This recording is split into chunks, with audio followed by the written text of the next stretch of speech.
Welcome back to another edition of Tim Graham and Friends, brought to you by CTBK, CPAs and Business Consultants. I am Tim Graham of The Athletic, here with Matthew Fairburn, also of The Athletic, and Jonah Bronstein of Smiles Incorporated.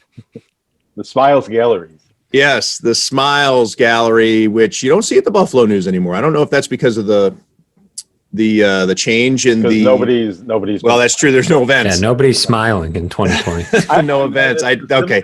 My first thought was more professionally because they changed the format of the website there because of Lee Enterprises. Now everything is homogenized within their company. That maybe the gallery where you. Anyways, you're right. There are no events. No, I actually know this. I've asked about this because my friend Ben Sujimoto, who writes about soccer and food and some other things, he's also the Smiles editor. And I like to make fun of him. I didn't know that. Call him that. And I think I said it in jest against him in like a fantasy basketball chat. And he said, well, there is no more Smiles because there's no events. So it's not something we're doing anymore. And so he's had other duties assigned, I believe, because there's no more smiling to take pictures of. Oh, Ben's a good dude. I like Ben. I didn't know that was his job. I'll have to check in on him. And I like the Smiles Galleries, looking for people and fishing through that, or if you're at an event, kind of reliving that. Immensely popular. The clicks that they get are incredible. Not guild work, though. Wow. Hashtag not guild work. What's so funny, Matt? I just the Smiles Gallery is always like it's like a sport when you go to an event trying to avoid it. That, or at least for me, I'm like, oh Jesus, there's that guy from the Smiles, and you gotta dodge. That's for sure. I'll just tell them. I'll be like, hey, I work for the news. I know who you are, and I don't want to be in any of these. Right. Try to look at me like, okay, weirdo, but they follow your direction. I was freshly at the Athletic one time. It was at Eric Wood's fundraiser down at Big Ditch, and I was I don't know. So I'd been at the Athletic for 2 or 3 months, and I was standing there with Kyle Williams, and he came up to me. The photographer did, and he says, "Tim, get in there with Kyle." And I was like, "No, I don't even work for the news anymore." And he was like, "Ha, yeah, right." And he didn't know that I didn't work for the news anymore. So I stood there, and I think it was like the first or second photo in the batch is the competition standing there with Kyle Williams at an event that the Buffalo News wasn't at. Well, you're a member of the community, willing to smile on camera. That's right. Hey, Friday the 13th. Do you guys have any superstitions? I don't know this about. I know you guys pretty well, but I don't think you guys are superstitious guys. But let's learn something about each other here. Superstitions? Yes, I definitely don't have Friday the 13th superstitions. That's not one I've ever thought about before. Not me. I'm not a particularly superstitious person, but I enjoy Friday the 13th when it pops up. I used to wear number 13 growing up in baseball, so passed down from my old man. So I'm not afraid of the number 13. I always found it interesting, especially as somebody having lived in Las Vegas, because I do check this quite a bit, the hotels that don't have a 13th floor because people are superstitious. Check when you get into an elevator, maybe not so much at like the chains and stuff because they kind of ignore it. But especially if you're in a place like a vacation or a resort type area, there will be no 13th floor. It'll skip right over it. Nobody wants to stay on the 13th floor. So they just label it. So the 13th is really 14. Or I should say the 14th floor is really actually the 13th floor of the building. But I don't know if this is legend or how true this is, but the whole concept you'd hear of somebody who was trying to do some death-defying stunt and calculated the building and tried to do a bungee something or other and didn't calculate that there was no 13th floor, that the building was, 15 feet shorter than it really was because they skipped the 13th floor. What if there was no 13th floor and then you talk to people that built the building and it was like, well, we built the 13th floor. What happened to it? It's just not labeled. It's there, but it's not labeled. What happens on that floor? Save money. Let's just remove a 13th floor. That sounds like something that would be done. Yeah. developing a building, skyscraper or something, and say, oh, we had some cost overruns. Let's just remove the 13th floor. Like No, Jenga. probably not. I was a superstitious guy quite a bit throughout my life until I started playing poker and really got into studying poker. And it just dawned on me in researching, because I've never been a mathematically minded person, and which is, I think, common for people in our trade. I think you're generally word oriented or number oriented, in using very general terms. And so math makes me uncomfortable, or it puts me out of my comfort zone. And when I would play poker, there's two different types of poker players. There's the mathematical guy and the feel guy. And there's different guys who do it well. It's not like one's better than the other. It's just a different approach. But I was trying to learn the mathematical aspect of it. And throughout all that, the idea, I think it just beat the superstition out of me when I was, or the fact that that all this other stuff matters. That the math really is what counts. I was fairly superstitious when I played sports. I had to hit the goalpost a certain amount of times when I was in net. I had to do things the exact same way. But that was more mental than it wasn't like I was. I guess it's half superstition, half routine, right? Like you do things a certain way so that you just feel a little bit more locked in. I don't think it was like, oh man, if I don't skate over there, I'm gonna, let in 5 goals tonight. It was like, well, if I don't skate over there, I'm going to be thinking about it. So I should go skate over there and tap the post this many times and do things like that. But a mental checklist to make sure you didn't forget something. Right. Just to just to OCD. Repeat and calm myself down a little bit, give myself something to do. There's a lot of standing around when you're playing goalie. You gotta keep yourself busy. Jonah, no superstitions for you? Yeah, no. Jews don't believe in superstition. It's not in the Old Testament. No, I don't. I'm not sure that's true. A lot. There's not a single superstition that I would say I've ever subscribed to myself. But it's funny how that works. Like if somebody else said they believe in superstition, I'd be like, oh yeah, that's superstitions are a real thing. But myself, no, I don't really do any of that. I would write a story about some athlete's superstitions and not be too cynical about it. But myself, I've never subscribed to anything like that. I don't think I do any on the golf course other than, there's no amount of good karma or luck that I could give myself that would help me. So I figure I'm a lost cause. I don't really get very, I have, I guess, little things, but I've changed my putter grip 9 times in the span of a round. So I would say much less routine oriented there than I used to be in other sports.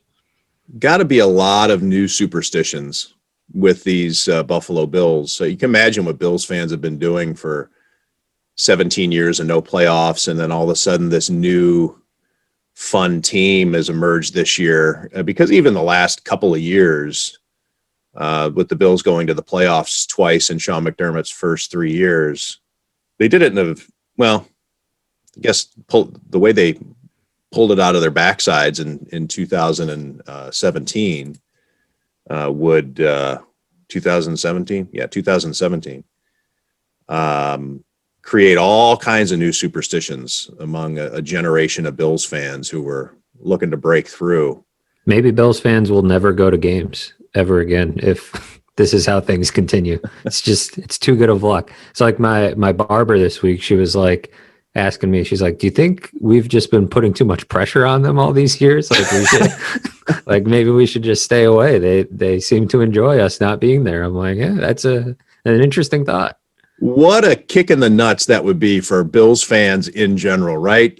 With all the commitment and energy put into being the best fans in the world, or everything, the image that they've liked to cultivate for themselves, both positive and negative. In a good way, like we see with all the donations to Josh Allen's grandmother in her name, to Oshai Children's Hospital, and all the Bills Mafia donation and philanthropy on one side, and then the meatheads on the other who have really tried to own that space.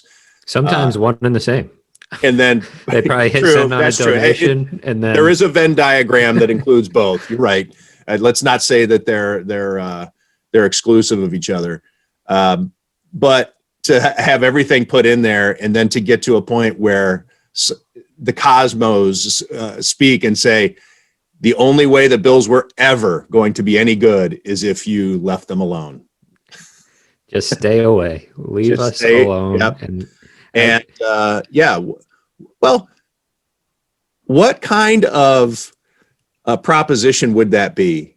If you think, if the football god, if Mike Rodak's all-time favorite football god, Newt Rockne, were to come down from the heavens and say, Buffalo Bills fans, your team will win as many consecutive Super Bowl championships as you are unable to attend games.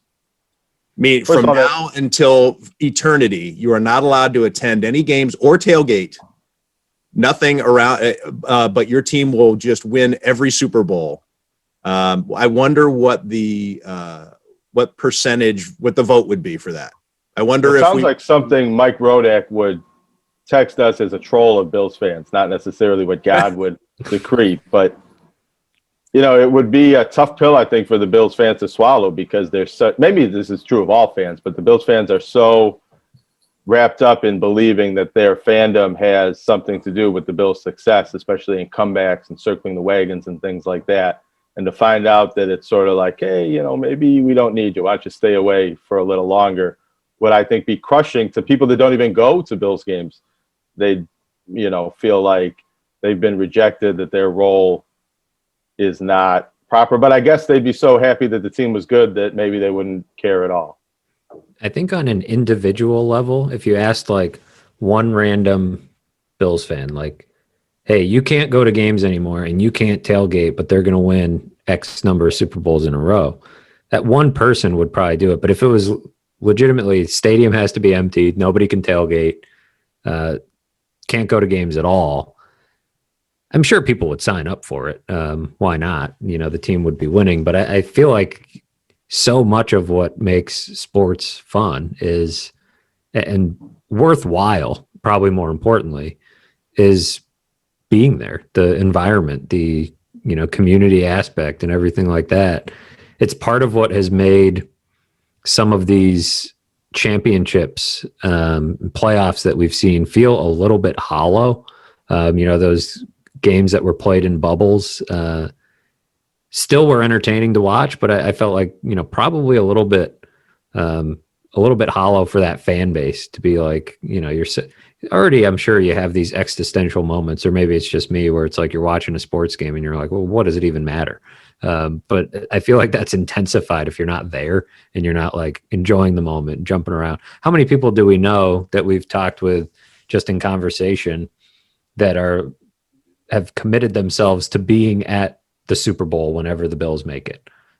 Seems like every other Bills fan we run into, where that conversation comes up, people are like, oh, when they go, I'm there. And so if you don't get that, I don't know. I feel like that's the point of sports. What if the Bills win the Super Bowl and they can't have a parade? I think they would have one anyways, but if it was not allowed to, people would do it anyways. Celebrate. Yeah, people would. It would happen.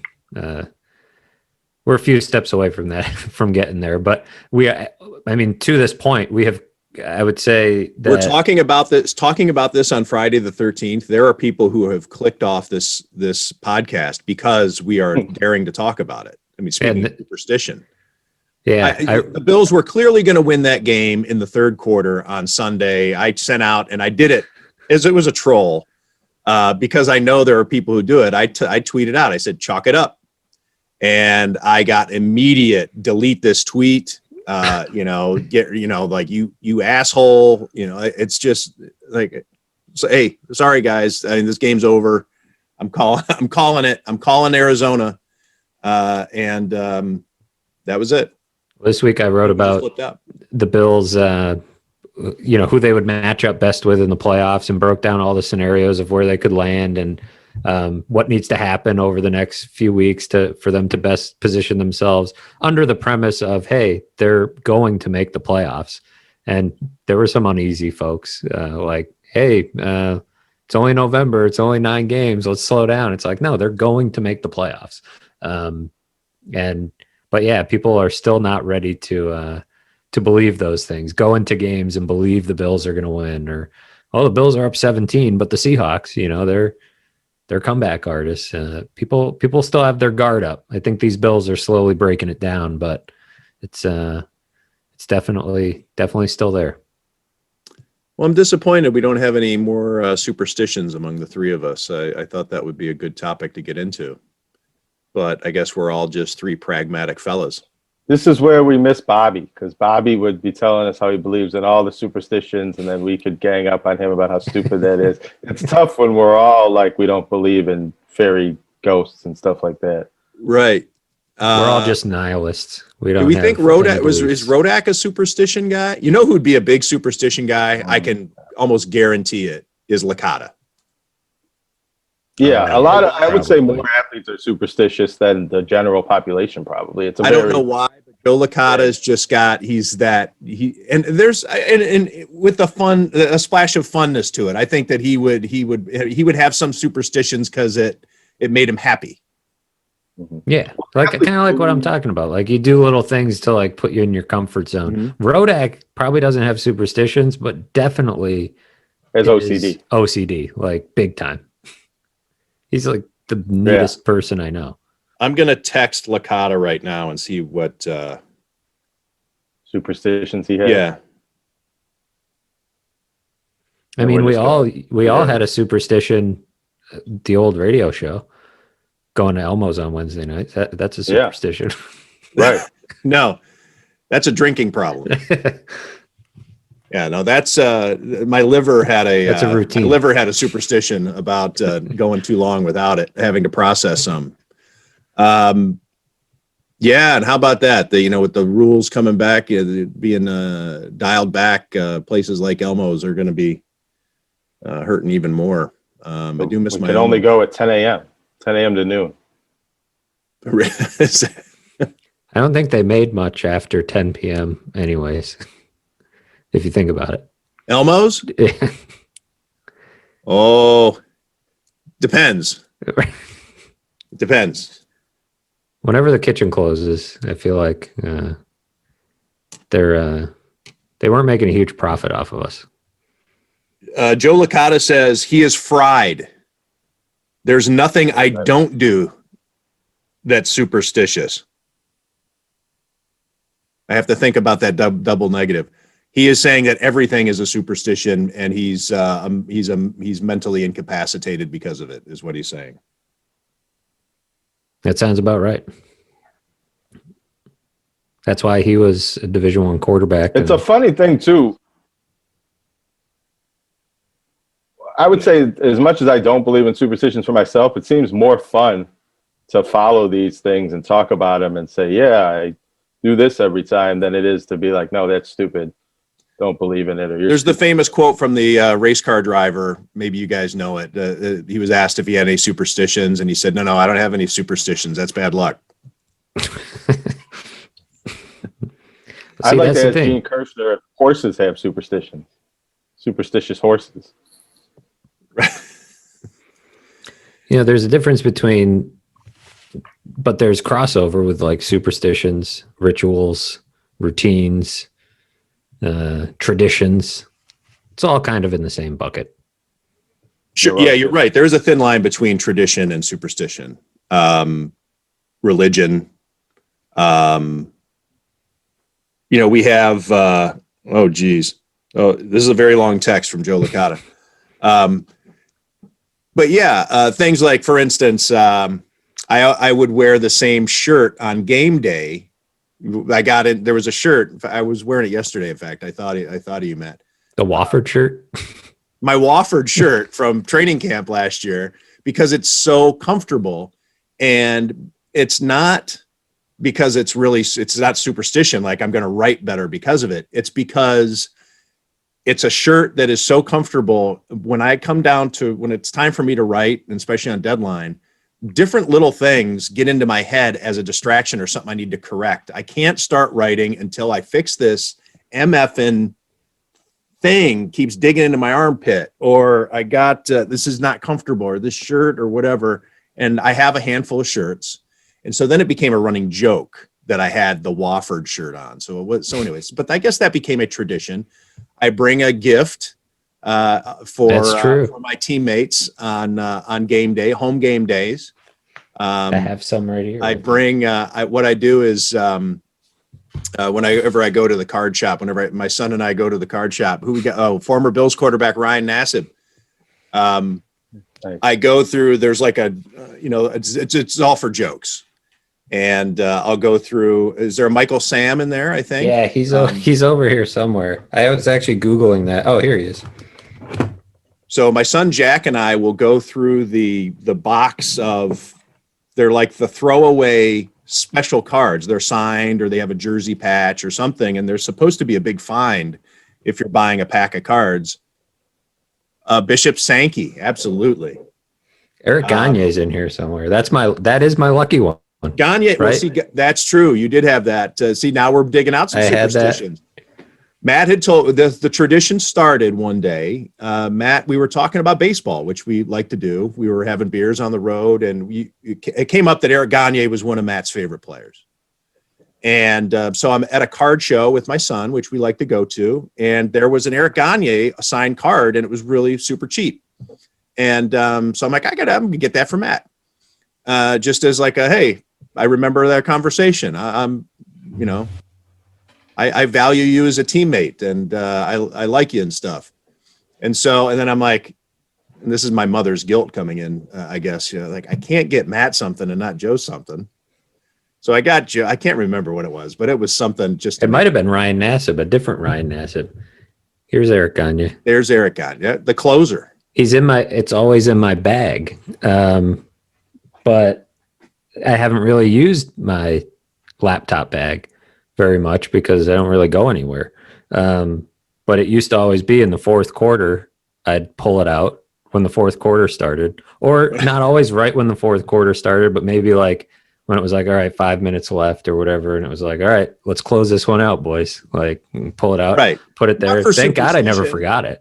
But to make each other laugh. But maybe that is a superstition in and of itself. That's the thin line between what is a superstition and what is not. I still have I have a box on my dresser of cards ready to give out. There's no home games this year. So, well, there are home games, but only two of us can be there at a time. So it's like, right. And I don't go down and give Jonah anything because then I got to give Waro something. Well, yeah. You don't want to hurt Waro's feelings. So I give, I'm okay. What's that? I said I'm okay. No, you're without the baseball card. You're my guy. You're my guy, Jonah. I have a growing pile of these cards. Some of which I don't know. I don't know what the rhyme or reason is, like Bishop Sankey, but I do like Bishop Sankey. He was a good ball player for a while. Most of the cards I give, there is a reason to it, and it's not necessarily personal. It could be something in the news. I want to say, Joe Burrow had a big week, and he became a big thing last. Obviously everybody knew Joe Burrow was going to be a good quarterback, but he had kind of a performance in a particular game last season that set him up as, all right, now this guy is really the Heisman favorite. So I think I brought a Zach Mettenberger in for Joe Biscaglia that Sunday, if we were on LSU quarterbacks, stuff like that. Not old, but there's some basketball sets where you get some guy from Greece who's never going to sniff the NBA. In fact, his draft year was probably 9 years ago, and it's a signed card of some guy playing for Juventus. And so I'll find that, and it cost me, $1 or whatever. And, like, hey, here's your your home gift. So Joe Licata says, It's several texts.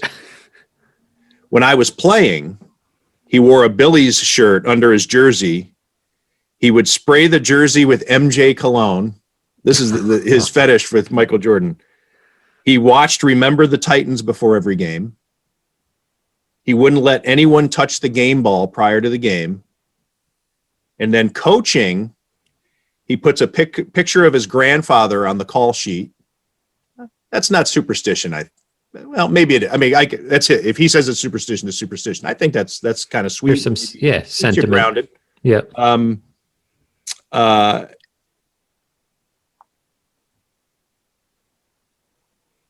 And his dad had a quote that he used to give him when he played basketball before every game. He used to say, "Shoot to get hot, shoot to stay hot."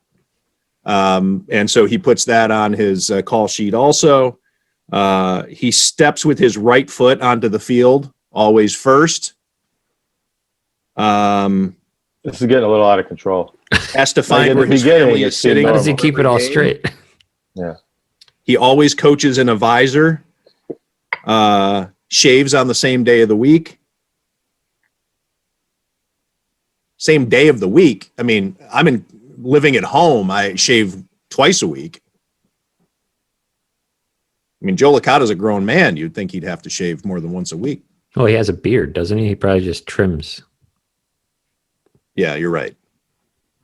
Okay. That's a lot of superstitions. Did you step on the foul line when you played? He's stopping. Baseball? I mean, he's also stopping on that. Well, no, but not because it's superstition. I know that that's a big superstition for baseball players, stepping over the chalk. For me, I just didn't want to mess up the chalk. Same. Yeah, Or get it on my shoes. Yeah, I feel like a lot of stuff comes back to that, is like more OCD. It's kind of like respect for the guy who did the line and carefully, took the time to do that line. And if I'm just going to go walking over it, I feel like it's all less, for me, it was always less about luck and more about like keeping my sanity, which is never easy. Being like, I stepped on the line, and then I'm like bothered by the fact that the line is screwed up for the next 5 minutes instead of just focusing on what I need to focus on.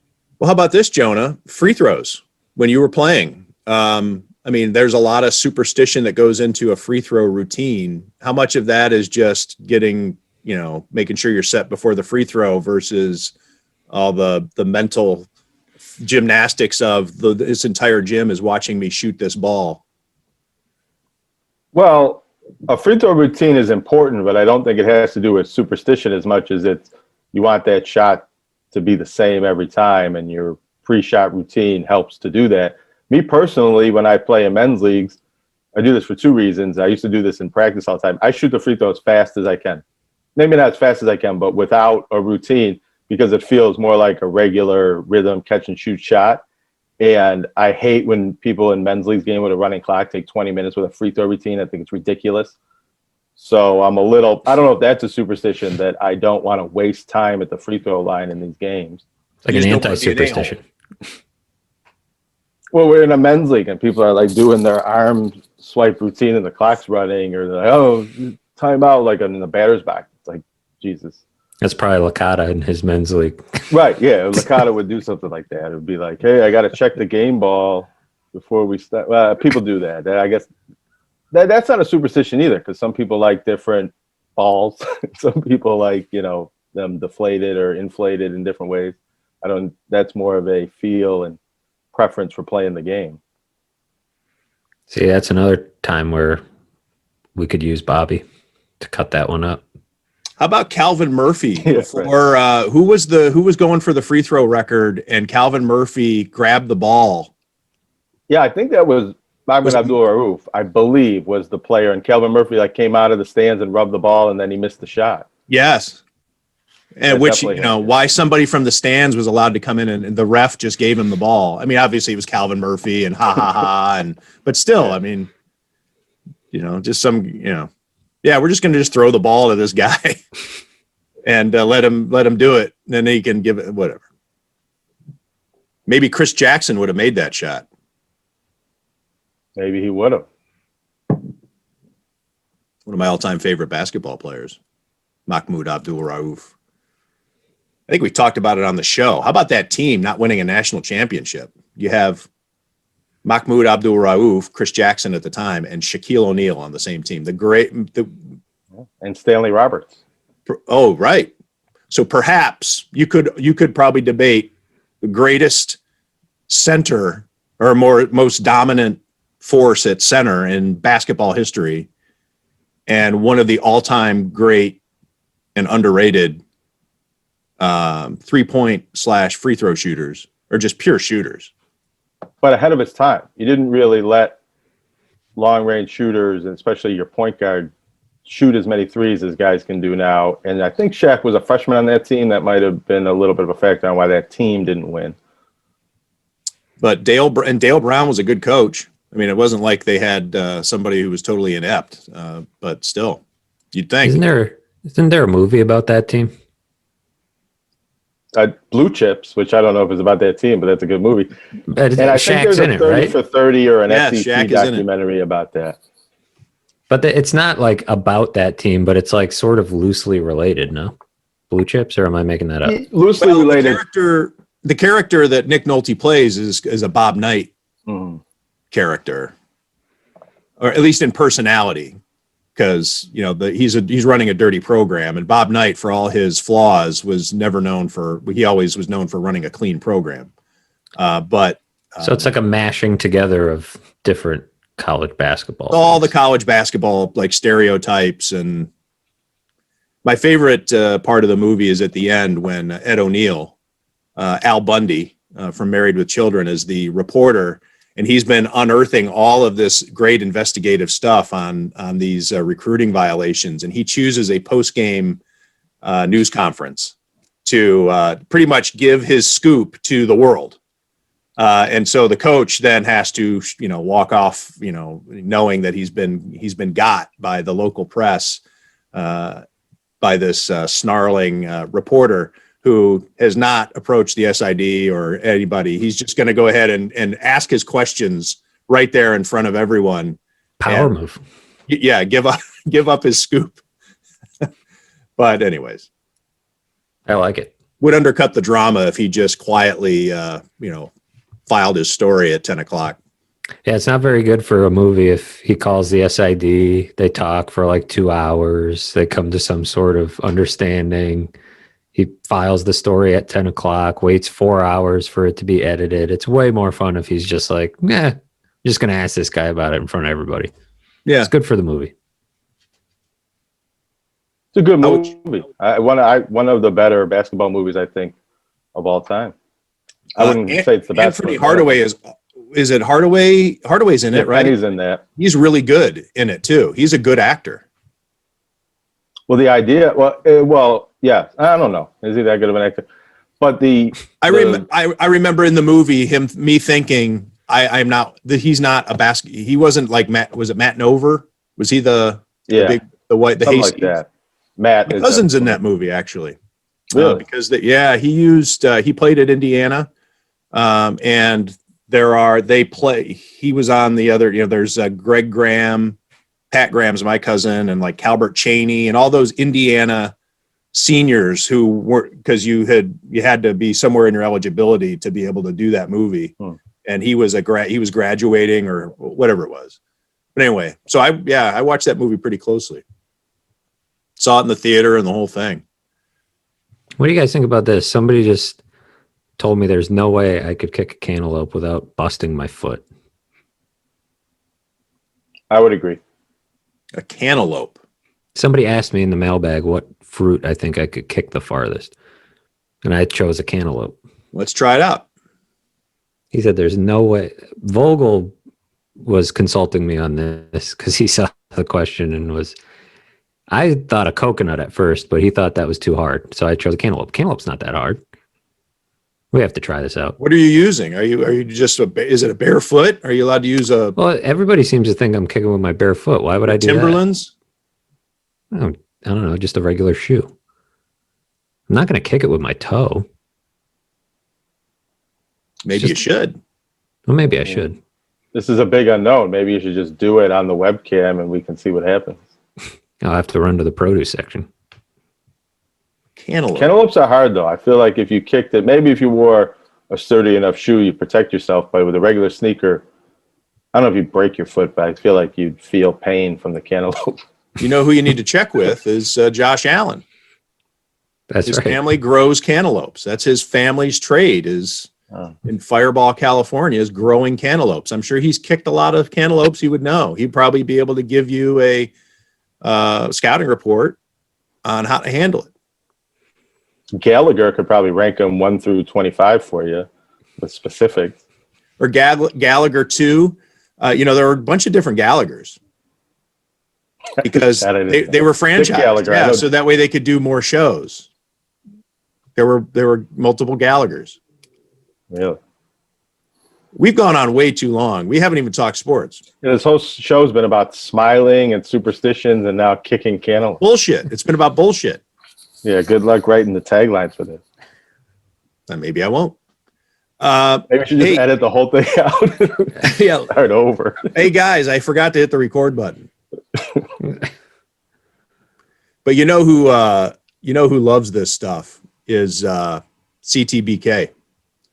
CTBK, Shampoo, Travis, Besaw, and Kirshner, CPAs and business consultants, a leading accounting firm with a growing team of accountants and business consultants with roots in Amherst. CTBK pairs every project with a focus on a human connection between its team and the client. For assurance, accounting, taxes, litigation support, and advice on mergers and acquisitions, CTBK is available and ready to solve any issue your business faces. For a consultation or to request a quote, call 716-630-2400. Again, that's 716-630-2400. Shampoo, Travis, Besaw, and Kirshner. That's CTBK.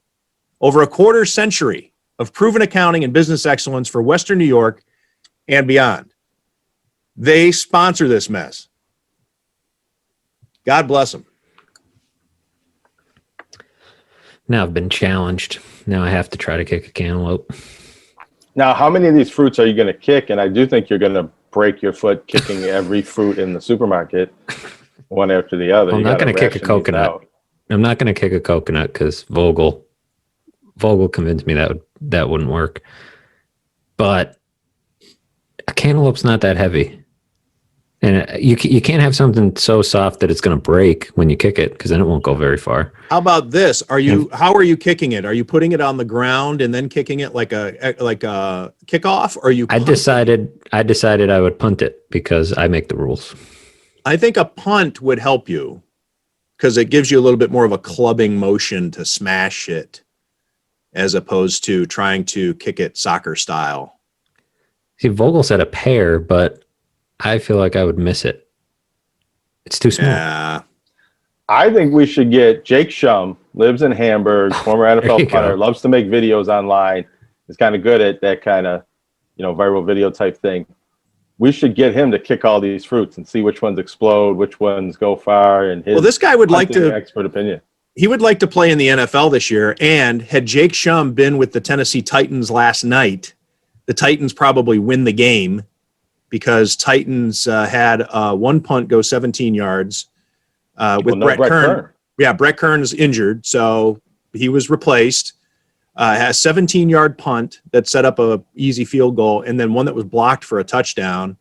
And Gostkowski missed a field goal also. Who knows if that might have been the holder. That could have been the punter's fault. Who knows? Brett's the holder. And so that makes Brett Kern midway candidate for MVP? Right? You're right. He's in the conversation. So Jake Shum could have filled in for his Western New York colleague last night, helped the Titans win a ball game. And now we're wondering if he's going to help Matt Fairburn kick fruit. Well, Jonah, do you think you could arrange this? Do you think you could help arrange this? Jake Shum on the phone. I don't know if he's going to say yes to any of this, but I could pitch it to him. I'm sure. Let's do it. I'll film it. All right, I'll send out some feelers to Jake Shum. No, the one thing Matt's going to have to do is get all this fruit. I don't know exactly where we're getting all the fruit from. If there's a local farm we're going to partner with. Get it from, like Zittles or whatever there off the, how does that pronounce? Zittles? That place, that little, isn't that a farmer's market? I'll go to I think Niagara so. I don't have Produce. any idea. I'll go up Millersport Highway. I'll go to Niagara Produce. I'll pick up whatever you guys need, and we'll do this. It's bye week. You know, we can do it early next week. Where's Jake Shum? Where's he? I think he lives in Hamburg still. Okay, I don't we'll know go if he's down to the South relocated Towns. presently, but it's, last I saw him posting videos, he had a house in the area and was kicking at local fields. We'll make it a home game for Matt Fairburn. We'll go down to the South Towns, and we'll do it right. We'll find out once and for all. Get a tape measure, and make it official. I'll do it on a football field. You got yardage markers right there. Maybe there's a world record for kicking fruit. Oh, I bet you there is. There's We could probably try to contests. You know, there's seed spitting contests. That'd be a way to rope them in. Be like, hey, you want to break the record for how far somebody's ever kicked a cantaloupe? See, well, here's the thing. He's not going to want to risk, especially if he wants to do tryouts and stuff, but he can be there for coaching. He can give you technique Sure. and all that stuff. Or, you know, he can handle it. Like you toss it to him, he's going to be like, you probably shouldn't try this. My professional opinion is that you will fracture your foot. It's also cold out, so not ideal conditions for kicking fruit. I like this. I think this has to happen. All right. We have Gerald Dixon coming up. We also have Joel Staniszewski on the line from Vegas to tell us what he thinks about Bills at Cardinals. By the way, Joel Staniszewski is on a little bit of a ripper.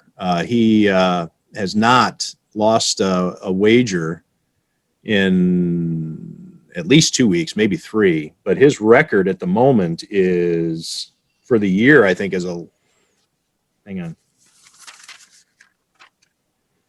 He's 11-4-1. He went 2-0 last week. He had the Bills. He told you to take the Bills and the points, and he told you to take the over.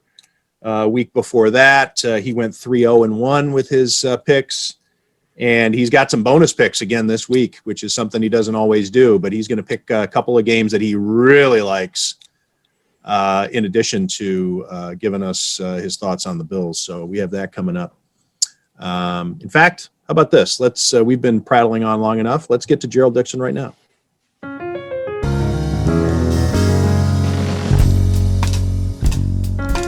We welcome back for a full month of shows now. He's been one of the really good new friends of the Tim Graham and Friends, brought to you by CTBK podcast.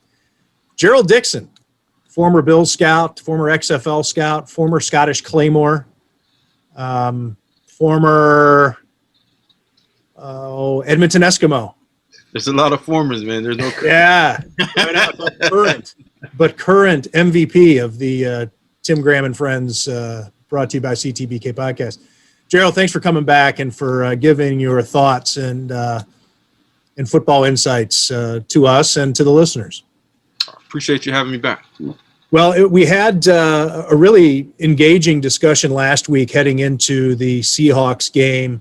The Bills win that one pretty handily, up 3 scores in the third quarter, 2 scores for almost the entire game. And I think a lot of people are drawing similarities between the Seahawks and the Cardinals, Sunday's opponent. Obviously, NFC West teams. We saw them play a really captivating game in prime time just a few weeks ago. Seahawks, Cardinals trading blows. People see some resemblance between Russell Wilson and Kyler Murray and what they're able to do. Smaller quarterbacks who do other things. The Bills, I guess, what similarities do you see? What do you think the Bills can carry over from their Seahawks game plan into Glendale, Arizona on Sunday? Well, when you look at it, you see 2 quarterbacks that are mobile guys with the ability to throw from different platforms in the pocket. Like you said before, the size are about the same, but where they differ is Kyler Murray's explosiveness as a runner. Russell's a good runner. Kyler's an elite runner with the ability to score with the ball in his hands every time that he runs with the ball. And both of those guys are capable passers in the short, intermediate, and the deep throws. Russell just being a little bit more seasoned than Kyler, so a lot of the different looks that you throw at Russell, he's going to know those. Kyler's going to struggle a little bit more, but you saw last week with 16 hits on the quarterback. Coach Frazier did a pretty good job of coming up with a game plan to get Russell off of his game. Gerald, what do you think of the scheme that the Cardinals are running? You see a lot of coaches jump from college to the NFL and bring some of those concepts, but they don't all have the quarterback to plug right in and blend some of it all together. What do you make of what they're trying to do and how they're pulling it off? Well, I've always thought about the game evolving and the college game coming into the NFL. And I know a lot of guys are coordinators or gurus in the NFL for it for a long period of time.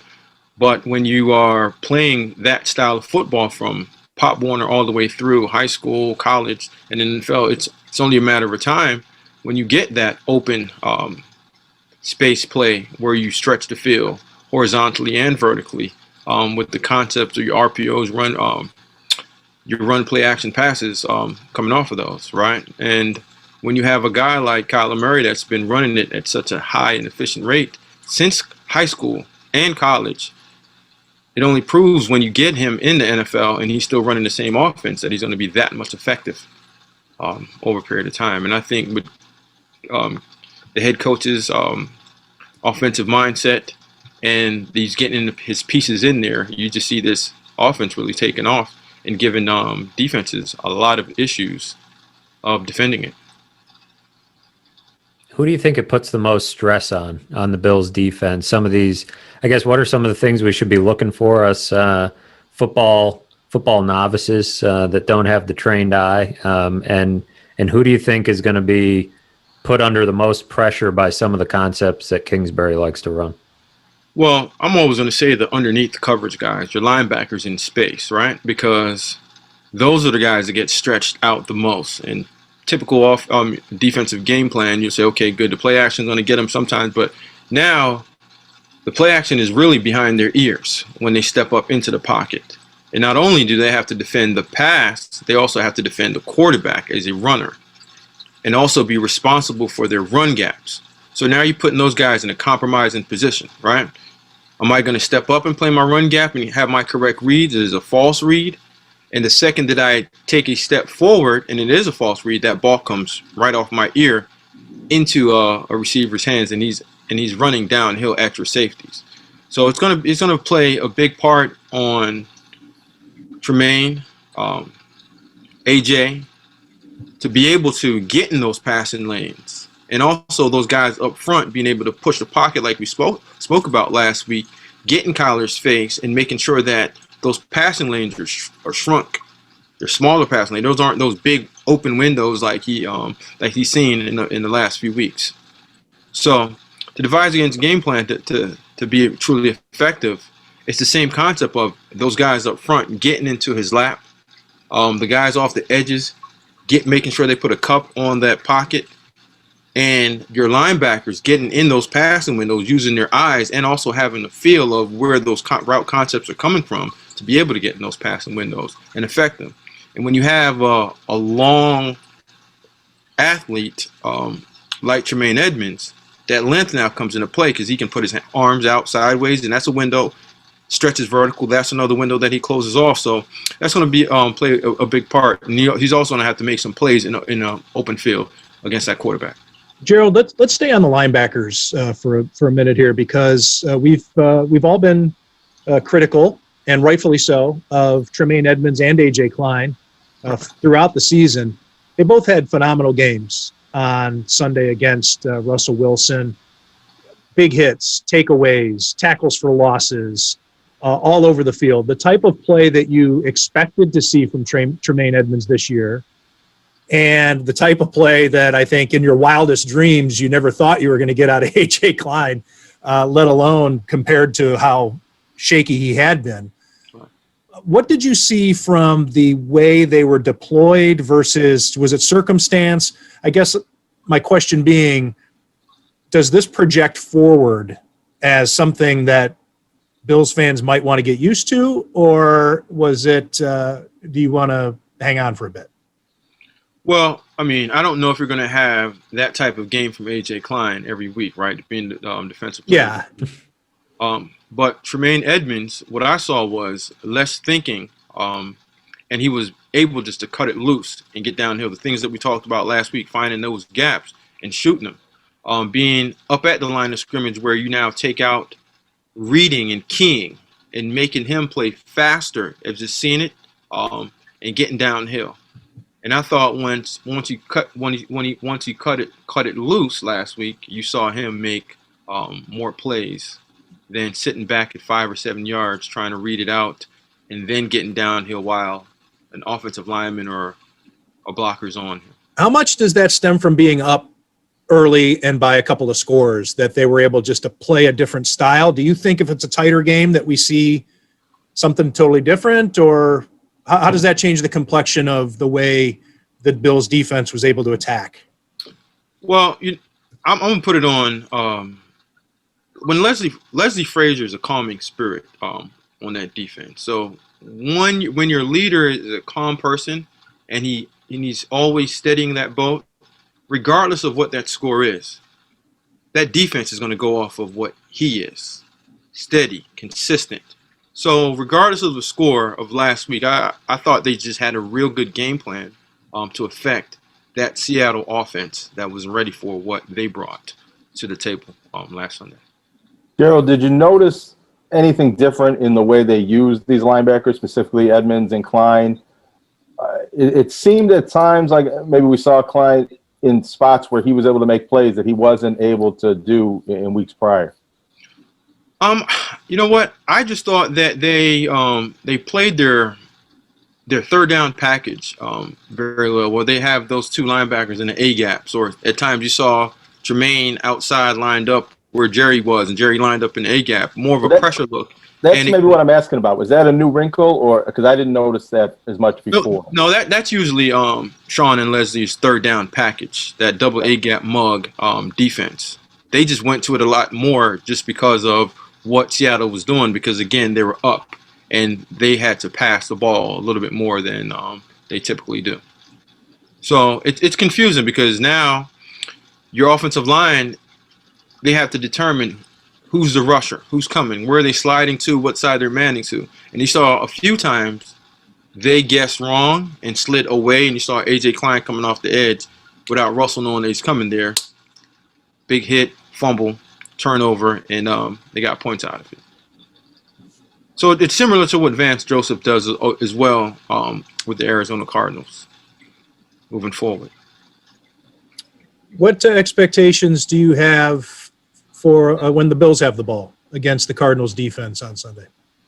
Well, I mean, like we've always said, you want to get Josh off to a quick start and a good start, but you have to mix it up for me a little bit more with the run game, just to make defenses a little bit more honest. And regardless of if you're handing the ball off or you're having a screenplay or something, but on first down, I believe you have to get 5 or more yards or be in that 4 to 5 yard range, and don't get into 3rd and 8 and 3rd and 7, because that's when the Arizona Cardinals defense truly ramps up and gives you that blitz package, pressure package that you now have to be uncomfortable because you don't know if it's zero, you don't know if they're coming in and dropping into a zone. But when it's 3rd and 3, 3rd and 4, you're now putting them behind the chains, and you dictate to them what you want to do. What do you think of the way that Josh Allen handled the blitz last week? Because this is another defense that will bring it, like you mentioned. If they get into those 3rd and longs, it's one of the most aggressive blitzing defenses in the NFL by the numbers. It seemed like it was one of Josh Allen's better games against the blitz. Was there anything that you saw last week that you think is translatable going forward?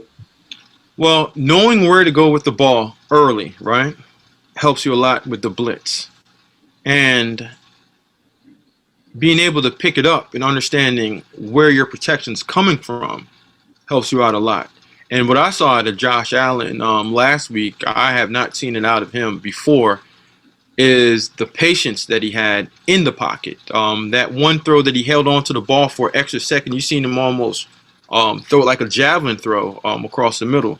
I mean, that's high-level football playing at the quarterback position, any way that you want to look at it.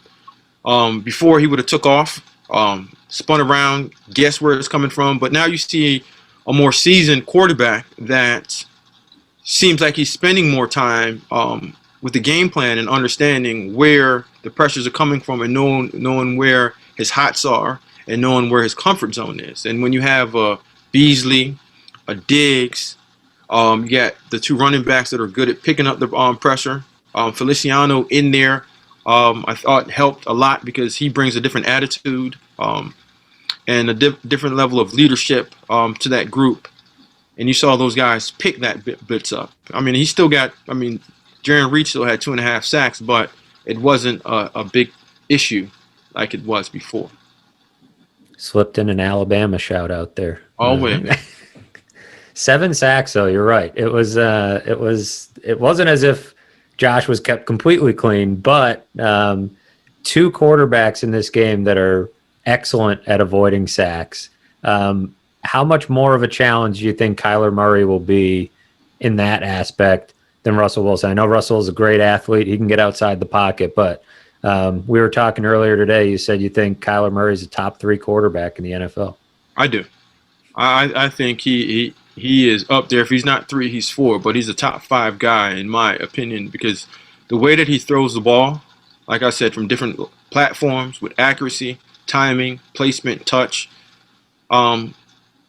you don't see but a couple other quarterbacks that can do that with the added ability to run at an elite level. It's scary. He's more of lightning in the bottle than Russell is because at any time you can see an explosive run, not for 10, but maybe for 50, right? Than Russell. So I think that he adds more into the zone read game. That you're going to have to play some different things with the defensive end and that linebacker. You have to chase it and scrape it or fill it and stay at home.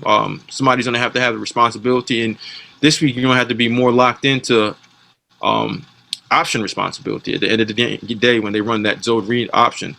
But also they have the pass off it. So you got to be tied into that too. What is this? What's a week like this like? Maybe you could take us inside, when you're in an NFL building and you're playing a team that you don't play but once every 4 years, and they happen to have a scheme and a quarterback that not that many teams have. They do things that not a lot of teams can do. How difficult is that to prepare for, and what do you have to do to get ready? Well, the difficulty of preparing for every NFL game is always high, right? But that's why you get athletes that can help you out and you can go to sleep at night and not worry about a lot of the things that you can't control because it always comes down to the Jimmies and Joes. You're going to have to say, hey, listen, we took a guy in the first round a few years ago at Mike linebacker. That's going to have to be able to spy and erase some plays that Kyler's going to have.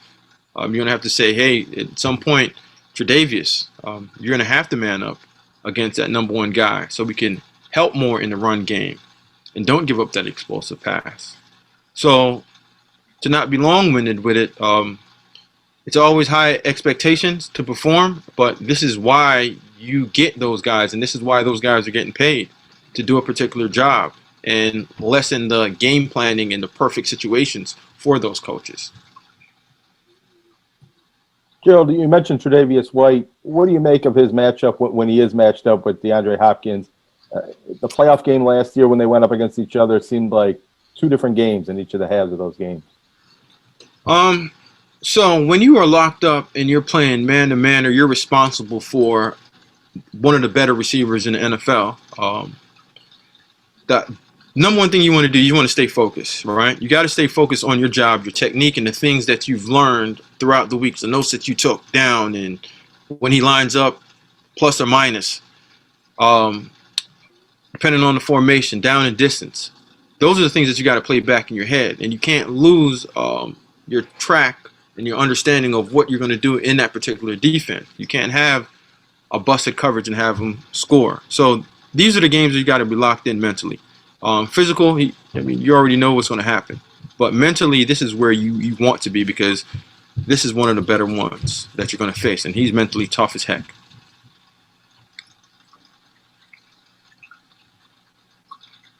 Sorry there. We had a lull. I was waiting for – I feel like I was cutting Jonah off so many times there. I didn't want to step on his follow-up question. You all right?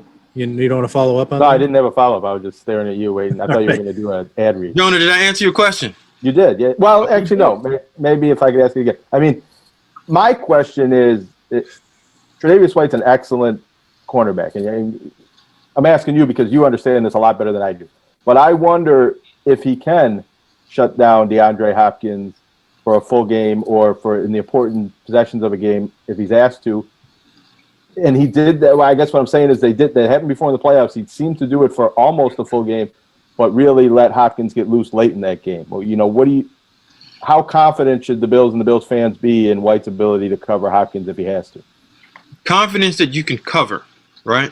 Shutting down is not happening, right? Because that's one of the hardest things to do is to shut down an NFL receiver. And when you say shut down, you're saying under his average, or you allow him to catch 7 balls for 60 yards. But I don't know about blanketing that guy and not having any plays. I believe those two guys are equal matchups, and both of those guys are going to get their just due plays. And like we talked about a few weeks ago, shutting down an elite receiver is one of the most impossible things to do, just because of the way the rules are and the way that the game's being played now. Let me add a wrinkle to this then. Because that was such a lopsided second half after Tre'Davious White did shut him down for the first half in that playoff game. You know him. You know the position. You know the mentality it takes. How much has Tre'Davious White thought about this matchup since the schedule came out? Knowing him, he's going to circle every top receiver on his list, and he's going to do his darndest to put it on him, just because that's just his mentality and his makeup. He has the makeup of a shutdown corner, if you say, or an alpha corner. Forget shutdown, an alpha corner that, regardless of the situation, time, or place, he wants that matchup. So, but even if you have that mindset, yeah, I don't see him shutting down Nuke. My personal opinion. I think it'll be a good matchup. What can you say about last week? DK Metcalf was an entirely different animal than DeAndre Hopkins, kind of a size, speed guy, where DeAndre Hopkins is one of the more interesting receivers to watch because he's not going to kill you with straight line speed necessarily. He's not the tallest. He's not built like DK Metcalf, but he seems like really tough to get the ball from in a contested spot. He's really good as a route runner. What do you see when you see him? What makes him a guy that seemingly is impossible to shut down because it doesn't happen often? Attitude and catch radius. You throw it anywhere, he's going to go up and go get it. And his competitive nature does not allow you to go up and just take it from him. And he's not coming off the field. He knows that he's the best, and he wants that. And to me, you see a lot of receivers with more speed, more size, but heart, desire, and want to. Yeah, I don't see anybody else that's comparable to Nuke Hopkins. And that's where I think he separates himself from every other receiver in the NFL. I don't think he's the best because I think Julio Jones is the best, hands down. But it's close to, yeah, I'll take Nuke every day of the week just because of his attitude. Toughest Clemson player to come out of Clemson since Coach Sweeney's been there, without a doubt. Defense, offense, or whatever position you want. One more question about Sunday before we shift gears and talk about something with that I've been looking forward to talk to you about today. We're talking about these, the matchup. We're talking about DeAndre Hopkins, rightfully so. We've talked about Kyler Murray. But as Matt said, you get to play these teams once every 4 years. This, Right. you would have to guess, is the last time the Bills will play against Larry Fitzgerald. One of my favorite players of all time because he's great, number one. Number two, because he is such a good dude. And number three, because I think despite how great he is, he's still underrated. I think it's possible. Yes, he's going to be in the Hall of Fame someday. I once had this discussion with somebody regarding Tony Gwynn. Tony Gwynn, obviously one of the all-time great hitters. Maybe you could argue top 5, top 3, maybe top 2. Ted Williams and Tony Gwynn, maybe. I mentioned one time, I think Tony Gwynn is underrated. I think it's possible to be a legend and underrated. And for me, Larry Fitzgerald fits that bill. So I don't want this discussion about the Cardinals offense to go without mentioning Larry Fitzgerald, who is old and yet clearly not playing out the string of his career. He's still a very good football player. I just wanted to get your thoughts, Gerald, on this guy. Well, the thing is, you got to look at Larry. You're going to say whenever you throw the ball, it's going to be caught, right? The ball's not. I saw a stat. He hasn't had a drop in like 4 years or something. Right. Like that. Steady professional that understands where he is right now in his career. And unlike most older guys, you don't see him try to, best way to put this, not allow the young guys to get their just due. Because a lot of the older guys will, just because of where they've been and where they are in the organization, will try to say, okay, Nuke, even if you came over, you're still not the number one guy. And Christian Kirk, you're not going to develop into the player that you can be. And I think Larry's one of the better leaders in the NFL that teaches the game and understands his responsibility as an older player to push forward younger players to that level where they should be. A la what he did for Andre Roberts. Andre talks about it all the time, about how Larry helped his career on and off the field as a professional. So I don't, like you said, it's underrated just because of the professional that he is, the leader that he is, but his skill set and his playing ability, everyone knows about it. It's just he doesn't run around and pump his chest up or spike the ball and do a dance after every single touchdown. Only 33 catches for 261 yards, no touchdowns yet this year, but he's playing 75% of the offensive snaps. And, 75% of the snaps on a team that's doing as well as the Cardinals. He's obviously important, huge leader on that team, Walter Payton Man of the Year award in 2016, and will be in the Hall of Fame. He's like the Frank Gore of wide receivers. Yeah, he's still being productive, and everybody wants to put him out, but you can't. I mean, you cut the film on, you're saying, "Wow, he's still playing well at a high level."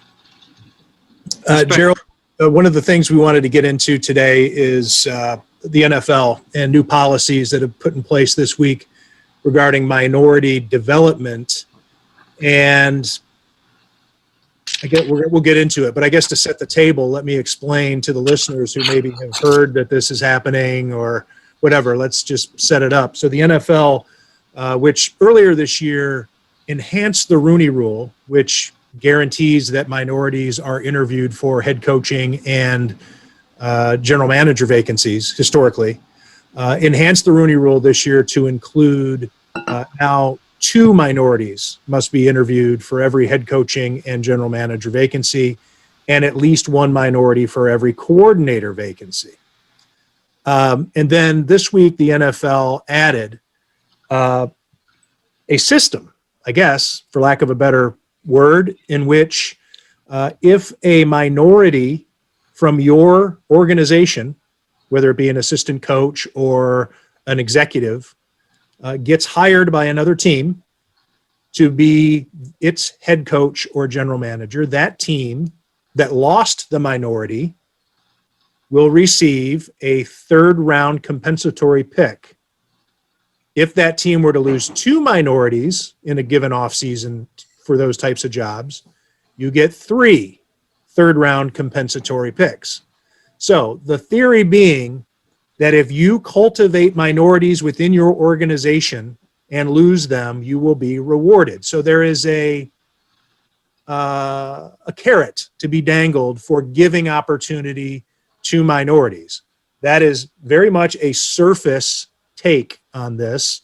And the reason I want that I set it up this way is now let's go beneath the surface and take a look at it. Gerald, as a minority who has been in front offices, not only in the NFL, but the XFL, college football, you've been around. What is your what's your response or your reaction to this new system? I mean, you have to take your hat off to the NFL and say they're trying to do their best job of allowing minorities to have an equal playing surface, so to say. But to incentivize opportunities that you should get regardless of who you are, I mean, the thing that you're doing is you're trying to become the best at your profession. If you're in the front office, you're trying to get to the general manager. If you're an assistant coach, you're trying to be a head coach. And the thought of saying that a particular organization is developing a minority, to me, I look at it as saying, how do you know what is being done within that building? Is there a time limit on that? If I show up in a year or two, does that mean I was developed, or was I already a good talent evaluator or a good position coach? And why shouldn't I get that job?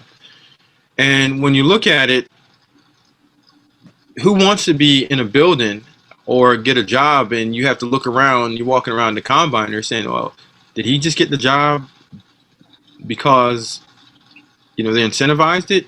Or did he really earn the opportunity to get that job? And again, that's not an equal playing surface.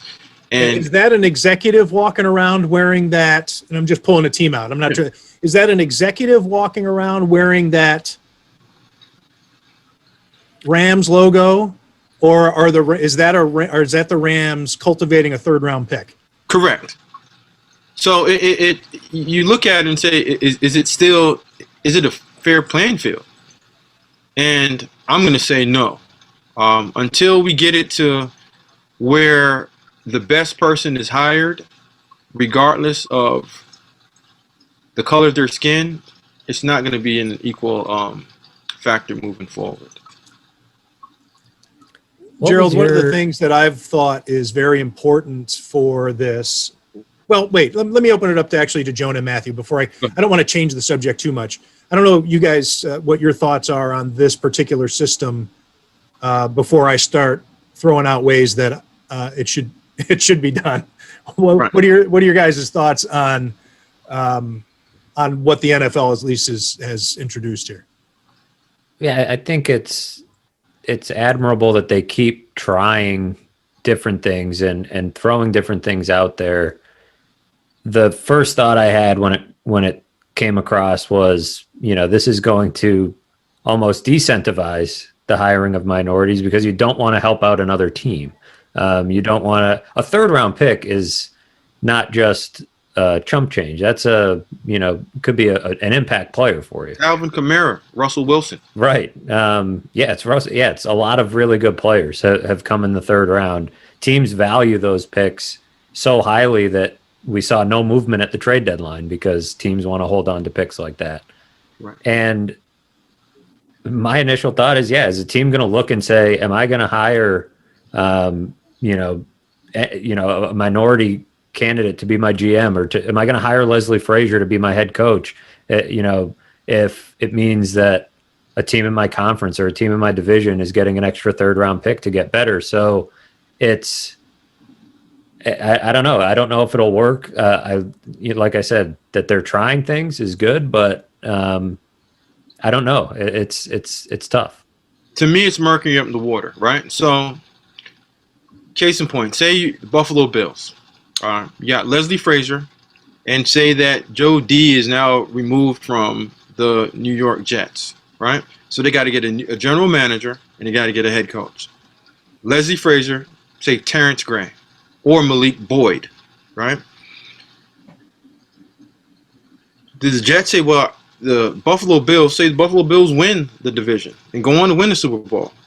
Are you going to give 3 picks to the Super Bowl winning team within your division just to get to minorities, or are you going to say, you know what, apples to apples is all equal? Now we're not going to go in that direction. I'd rather go somewhere else than allow the Bills to get better. Yeah, I'll go get Joe Brady. We'll go, we'll go hire whoever in another directions, right? So now are you setting back those two minorities from not getting the opportunity just because you're incentivized? It's so high and so rich that nobody wants to go out and do that. Well, and again, on the other side, everyone's going to say, well, we're going to get our right guy, we're going to get our head coach. But at the end of the day, until you're behind those glasses and you are the minority that's looking through those glasses, you're not going to feel that particular way until it happens to you. Yeah, it's interesting because there are so few of these jobs and so few openings each year that, 32. and one of them is going to be the Jets job, presumably. So Leslie Frazier only has however many jobs open up this offseason. Right. You can almost take the Jets job off the table because of what you just said. And so is he going to have to wait an extra year? Or how many years does Terrence Gray have to wait? What it does is it probably does help what Tim's talking about, the development of these candidates. You may be more likely to hire a minority for an entry-level job because you're thinking down the road. One day this guy will be. What's your motivation? That's the thing that seems kind of greasy about it, right? Well, yeah, it does. Your motivation you're not doing it because you think this guy deserves it. Right. You're doing it because you can get something for it. Correct. So when a lot of he becomes an asset, he's not an employee or he's an asset. Yeah, he's a potential third rounder. Number 115 that's going to get me a third round pick in 3 years. Not, that young person has the ability to develop to become the next head coach or the next general manager. And I think where a lot of this is missing is the developmental factor of when you are a leader, right? When you're a leader, when I was a coach, I'll run it my way. When I was a coach and I had a graduate assistant that was working with me, my number one job was to allow that guy to coach and in 2 years become a position coach and have a full-time job, right? If you're in a leadership position and the person that's next to you, that's your assistant, is not moving on within 3 to 4 years, then you're not doing your job at a high and efficient rate. So regardless of what we're talking about with developmental aspect, you should want to develop regardless of what it is. But now that we're talking about minorities, we got to do a better job of that. Here's another element, Gerald, because you mentioned it there, and because I'm sorry, I shouldn't interrupt, but I get excited because this is it's a pet peeve of mine. All of us, we talk about it all the time. I don't know that I've ever spoken to you specifically about it, Gerald, but us three have, and I'm guessing you've have. We're already seeing it. I saw tweets today about a matchup tonight featuring all these great young coaches that are going to be up for jobs next year. Right. This media machine that comes out because they have so many friends who are agents, and it's now time to start helping out my buddy who's an agent who represents coaches and represents these executives. So I'm going to start floating. Maybe shares an agent sometimes. Maybe shares an agent sometimes. That happens too. I mean, there are some of these national lists that come out. Here's the next hot coach. Doug Marrone out of nowhere. All of a sudden, it's like, who the what? Doug Marrone. Look at the agency that's backing those coaches. Exactly. Guys like Jimmy Sexton. We got Bob Lamont. You got all these agents who manipulate and move their guys around, and they do it through media. Right. So all right. So that's my setup, my windup. So then the pitch is this. What's to say that we have teams developing, this is a bad phrase to use, a dummy candidate, a guy. Here's a guy I'm going to start development. I got a black guy in my office. He is going to be my hot scout. Right. And he does nothing, or we don't give him anything to do, except when it comes time for me to slip his name to a reporter or to get his name in a column or to get his name mentioned on ESPN or what have you, or in a tweet, and he starts getting some buzz, because that buzz then becomes a third-round pick that I got for nothing for this guy who was going to sit in my office and rot. And he ends up going off to some team, and it doesn't do him any favors because now he's not ready for the job. Doesn't do us, minorities, Yes, justice in terms of development and understanding what to do, when to do it, and how to do it in an efficient way. because so many of these coaches are propped up anyway. It's all based on, it's a belief, like, well, this is the next hot coach because I'm told and owners do that, and they get wowed by a guy, and it's like, well, his name's been out there in the media for 3 months as the next guy. Oh, this guy was Sean McVay's drinking buddy in college. He must have the secret sauce. Yeah. But my thing is also not a pet peeve of mine, but an angle that I also look at, right? Sometimes when you are behind the 8 ball and you're disadvantaged and you don't have the ability to be in those positions, like you said earlier, of having a best friend that's the head coach or the general manager's son's cousin that gets into that building and becomes the next hot name. So now you are a minority and you are a general manager or you are a head coach. Why aren't minority head coaches hiring other minorities in positions to be hired as a head coach, right? Because they're under the spotlight and they can't get away with it. You can get away with whatever you want if you are winning at a high level, right? To a degree, and this is where here's white guy pushing back. But just hold on for 1 second. Let me get this. You got it. Right? All right. Who's the winningest head coach, black head coach in the last 15 years? Mike Tomlin.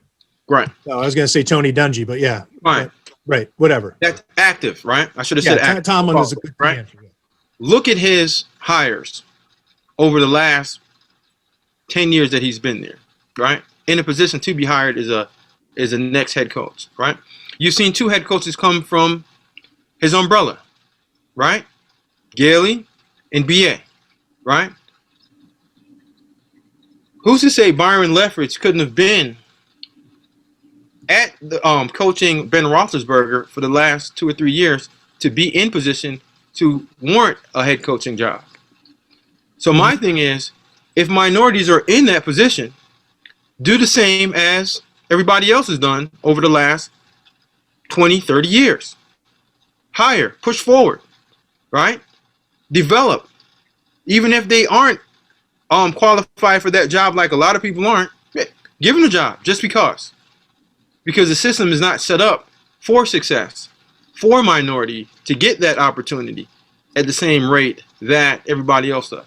I misspoke, Gerald. I didn't mean in that sense, and thank you for clarifying it. And because I need to clarify, my take was more from the nepotism standpoint of it. Right. You've had successful head coaches, black head coaches, and yes, occasionally there will be a son that gets hired, but not like white coach. White coaches can hire whoever they want if they have the same last name. You have situations like Gary Kubiak, who turns down jobs unless I can take my son with me.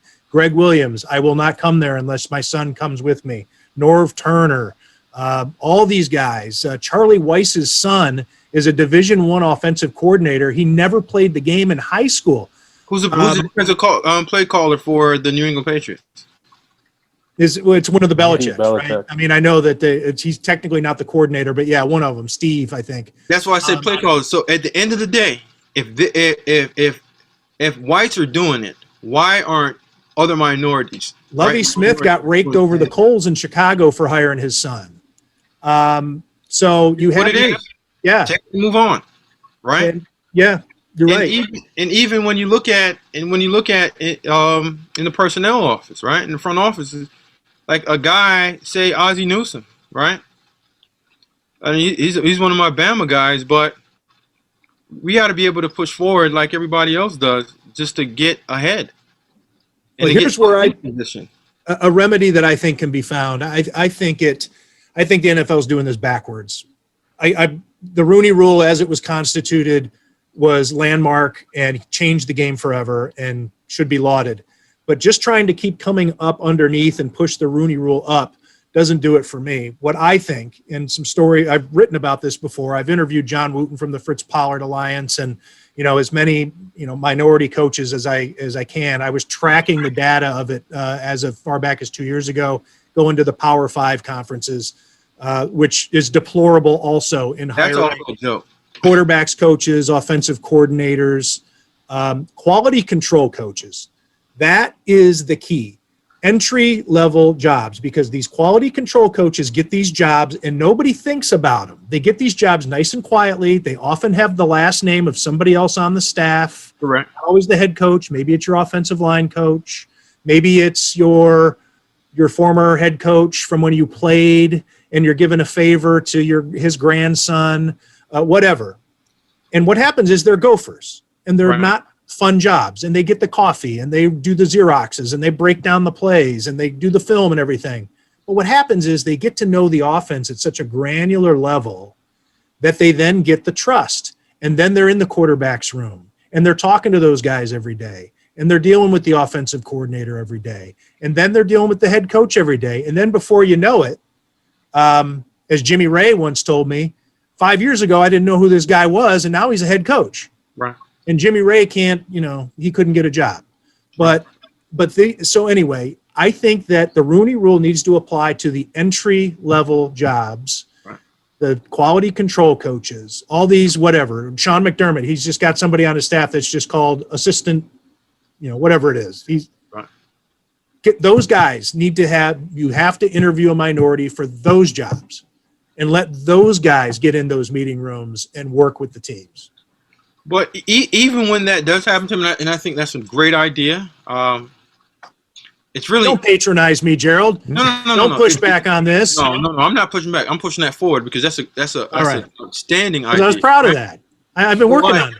But also when you have those, because I've been in the coaching realm where you see the quality control guys coming along, but what happens is most young minority entry level guys, they don't have the finances to go 3 or 4 years of not getting paid, right? Yep. To do those jobs, right? So when you create those positions, you got to almost have it of saying, hey, you know what? He's almost on scholarship for these 3 or 4 years, because maybe that's where these draft picks come from. If they come up through this system, right. Then they get the job, right. Then you get the 3rd round draft pick because you develop this guy honestly. Because if you go down to Tuscaloosa, you're going to have a zillion of those guys lined up just doing work, because mom and dad can truly afford to pay for you to go to college and not work, and 3 or 4 years not have a job and still be the quality control guy. When minorities say, listen, I don't have it. I can't do the quality control job because I don't have any money to barely eat or survive. So even though those jobs are available somewhat, and they're still not that easily accessible, I'm going to tell you that right now, because those are jobs that are still being pipelined by the big time agencies and the coach's cousin and the uncle of the nephew of a brother of a son of the grandchild of a nephew get that job. And then, like you said, in the 4 years, they become that. But I'm always going to say, if you are a minority, you have to just say, you know what? The only way that I can get this done is I have to physically make this hire. You, and you. Go down to every HBCU and say, you know what? I'm taking 5 of y'all, and we're coming along, and I'm going to get you guys straightened out in order to push forward and get more guys coming through the pipelines. I just want to leave before I let other people talk, and I'm sorry, Jonah, that we've been steamrolling you here, but just real quick, a stat from my research heading into last season when I did a story on the lack of minority offensive coaches. Heading into last season, there were 30 quarterbacks coaches because John Gruden and Kyle Shanahan handle those jobs as head coaches. So 30, plus those 2. 6 teams also listed quarterback coach assistants. So there was an assistant to the quarterback's coach. That's 36 jobs coaching quarterbacks in the NFL. 5 were minorities out of 36. 12 of those 36, however, never played quarterback in college or the pros. So you were almost 3 times more likely to have not played the position and coached quarterbacks in the NFL than to have been a minority coaching quarterbacks in the NFL. Wow. That's nepotism. That's getting breaks in these jobs where Pete Carroll with his 2 sons on the staff and whatever, boys, whatever you got. All right. Well, you learned it. Hey, he put in his dues for those 3 years, breaking down film. Well, yeah, he was living with his dad and he was, at the facility every day. And it's funny how the people with the same DNA all happen to be the only acceptable coaches. And then you got to understand the aspect of exposure, right? You're exposed to coaching. You're exposed to understanding how to interview, right? How to set up game plans because you're in that environment on a daily basis, right? That's one of the biggest things that I tell, young people that's trying to get into scouting or what makes a good scout. It's the ability to present, right? To paint a picture when nobody else is there watching it, but through your words, you can explain what the next coming of the great quarterback is going to be like. And if you're not in the setting, if you're not being taught that, if you're not getting the ability to do that weekly, it's going to be tough. Like Malik Boyd, what he does in terms of developing young people, it was incredible. Jim Monis, same thing. Doug Whaley, those guys, because they'll give you the opportunity to present in front of the head coach, owner, Doug Whaley being the general manager at the time, Brandon Bean being the general manager. Those guys give you opportunities to present. But if you don't have that, it's tough. And again, Doug Whaley and I always talk about it all the time. It's exposure to the owner, exposure to the head coach, and exposure to the general manager to help push yourself forward. But if you're not in that position, you won't get a shot. Gerald, that's kind of what I wanted to ask you. You've had your foot in the door. You kind of had to scratch and claw your way to get into the Bills facility, and it was through what you're talking about. Be it, you mentioned a conversation with Jim Monis that kind of sparked a friendship there, where that got you in the door. What was your experience when you were with the Bills? You were with Doug Whaley, hired by Doug Whaley, and then rehired by Brandon Bean, had to re-interview. I guess the experience of hanging around and getting in the door, but then what you're talking about, the development aspect of it, because it's also, you had to make that move to the XFL to break that glass ceiling a little bit. Right.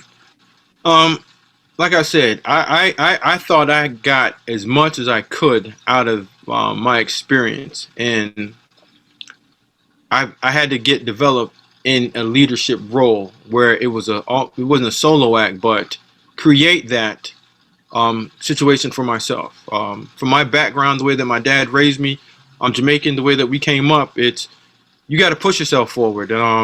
You can wait as long as you want to, but when you see certain moves happening and you aren't being pushed forward, and I don't mean by title, I mean by responsibility and moving forward, then you have to make your own way and see your own way out of the dark, so to say.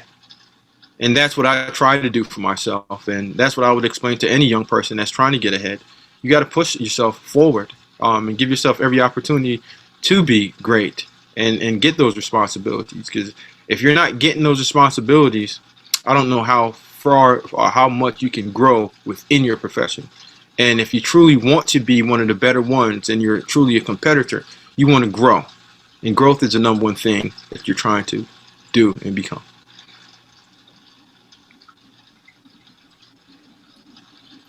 I think we've run out of questions for Gerald. All good. I don't want to change the subject because I don't want to misspeak by saying I love the topic that we just talked about, because I think it's sad topic that we have to discuss it the way we do. But if we don't discuss it, then it becomes tragic, I think. Right. And so to change the subject and try to throw something else flipping on top of it before we wrap up here makes it seem like, doesn't seem right. I want to end it on this topic, and hopefully people think about it. Sure. And when they shut off the podcast, contemplate some ways that things need to change. And I know that there's a lot of pushback and some immediate, affirmative action,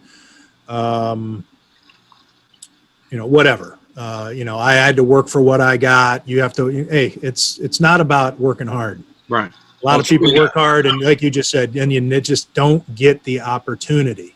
Right.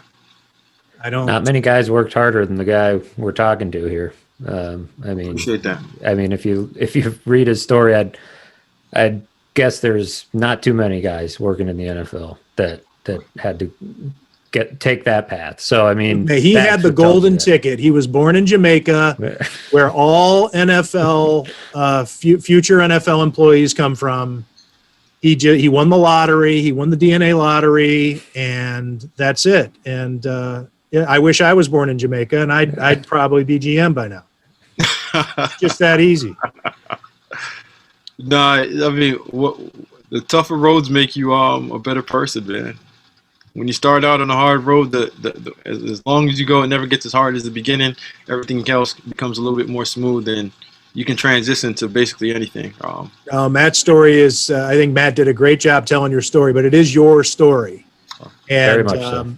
And you had to deal with so much to get to not only where you are but where you're going. And appreciate that. I'm just happy that you're slumming it with us for as long as you're able. Nah, man. Listen, we're all be tied in. Now, if Mark Ross on NFL Network did an outstanding job presenting a lot of that information that we just spoke about, and he is a living example of why and how. He's not a general manager.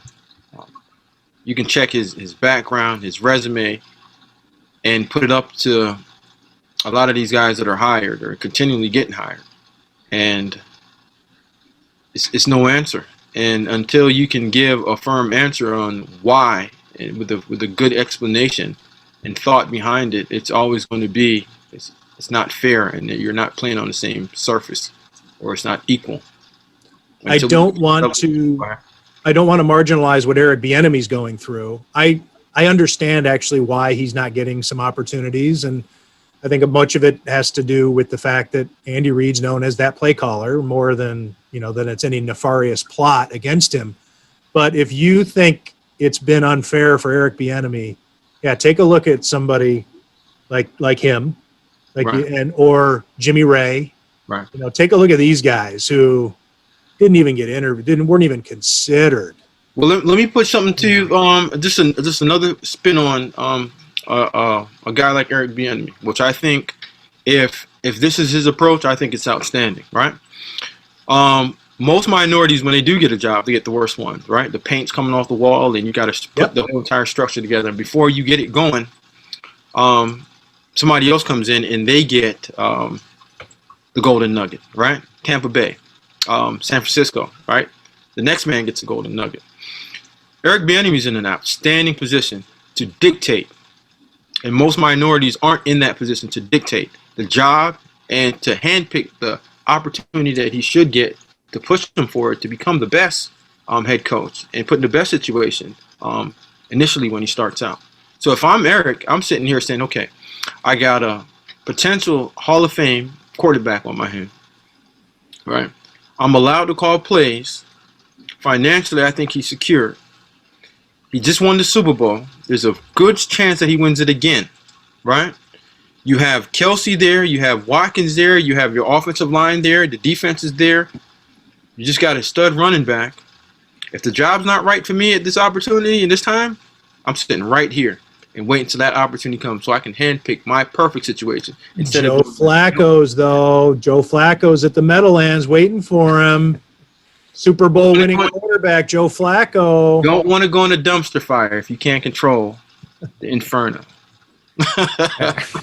Gerald, let me ask you this. And I'm going to turn the light on us media guys here and say, what do you think of the way that we touched on a little bit? You know, of course, the guys helping out an agent or pumping up certain candidates. But what do you think about the way that minorities that get the jobs, be it head coach, general manager, are covered relative to their white counterparts in terms of just, I'll leave it like that. What do you think can be, how could we be better, I guess? It's almost like a double standard, right? To where, blacks are looked at as saying if you don't go in and you don't win automatically, or you have a Pete Carroll situation where he gets a job early and he fails several times, right? As a minority or black, you don't get that opportunity again. And it's hard to say what the media does, because you guys write stories that's going to sell. And I don't think that we look at the damage that you do to a person's career when you throw that snowball and start rolling it downhill. And it's already a steep hill for minorities to get back. So I just ask that we all look at it with an open eye and an equal eye of saying, okay, good. That guy sucked for this long. It's no different than that other guy that's sucking. They just look different. Just grade it as what it is instead of being impartial to your opinion on the skin color of that person. Just make it fair as possible. Now, I don't think anyone's asking for anything that you wouldn't do to another person, but just make it equal and make it fair moving forward. Amen. Amen, Gerald. I think the general manager the Bills are playing this weekend is a pretty good example of a guy that he's gotten the head coach too. Well, yeah, the head coach, but the head coach has, average head coach in college, never really won anything, and it's a timely conversation. The general manager, the head coach kept failing upwards. Right? Yeah, he got pushed. He failed forward. Yeah, and right? Steve Keim, I'll say his name. He's gotten in some trouble away from the office. He's gotten a few cracks at drafting quarterbacks in the top 10. And I think you think about, some of that, you think about the way, even Anthony Lynn is in his first year with a rookie quarterback and people are already piling on him. And that quarterback's doing outstanding. And he's having a great year. Yeah. So I think what's the issue for me? Like, right. You have a young quarterback. You've had guys hurt all year, and I'm an A-Lin guy, right? Friend, but I'm speaking and being honest, right? You take a young quarterback that a lot of people said was not ready, and every obstacle against him, right? You hire Pep Hamilton, right? And I'm not giving him Pep a buzz, because I've known Pep for a long time, since I was 17 years old, right? We worked together in the XFL. But when I spoke to A-Lin, I said, great teacher of young people. Easiest hire you can possibly have, right? But he gets Justin, and he's doing an outstanding job with Justin. Why isn't Pep Hamilton the next hot name? Why isn't he the guy that everyone's talking about of saying, wow, he's a quarterback developer? That's what Cliff Kingsbury is supposed to be, a quarterback developer, and he fails forward, right? All Pep Hamilton has ever done is develop Andrew Luck, and now you got Justin Herbert. And when he was in the XFL, number 1 team in the East. Theoretically. So, Theoretically. No, fact. We did that. Fact. So now you gotta push back every time you brag. I gotta. You come in here and you just you're a homer. No, I try to speak. You're the worst homer ever, and I just need to check. I feel it's a visceral. I just have to check it. I just have to say, look, man, think about it just for a second before you start right saying these things. No, it's the truth. So why isn't Pep Hamilton and Anthony Lynn being like, wow, they're doing a solid job out there? The losses, Yeah. So I do think they're doing a great job, and I think it would be absurd if they were to get rid of Anthony Lynn. But I mean, the losses just keep mounting, and that's with a rookie quarterback. Like, yeah, I know. I mean, you're just saying why. I mean, I'm just. What's Cincinnati's record? Yeah, but Cincinnati is supposed to be bad, right? Yeah, but the point stands. I think what the large point, and to localize it and to look at Steve Keim is still employed. Dave Caldwell is still employed. How many general managers that get fired find their way into Dennis Hickey's in the Bills front office? And Doug Whaley is not, yet he drafted a lot of good players. I don't think anybody's arguing necessarily that he should still be the general manager. I don't think that comes into play too much when he's okay, so he gets let go. But it's the steps after that, right? The not being able to get another opportunity. Jerry Reese. Right. Jerry Reese, who was one of the best general managers in football for a long time. You've got Steve Keim still employed. Is Dave Caldwell going to get to pick what'll this be, like his third quarterback that he gets to pick? I mean, how many of these how long do these guys get to stick around and why? And it's same thing, right? Anthony Lynn gets viewed one way and the Bengals get viewed another. I don't know. It's one guy's losing on the last drive of each game.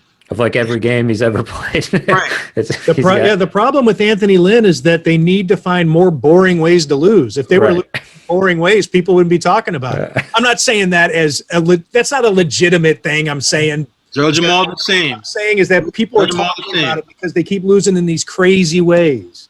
And that's not his fault, but that's why people are talking about it. Is a loss and a W a W? Yes, but I'm just... We just had a conversation about covering the stories. And I'm not justifying it. I'm explaining it. No, now I'm explaining it too. So when you write a story, you say, oh my God, they lost in the last second by 1 point.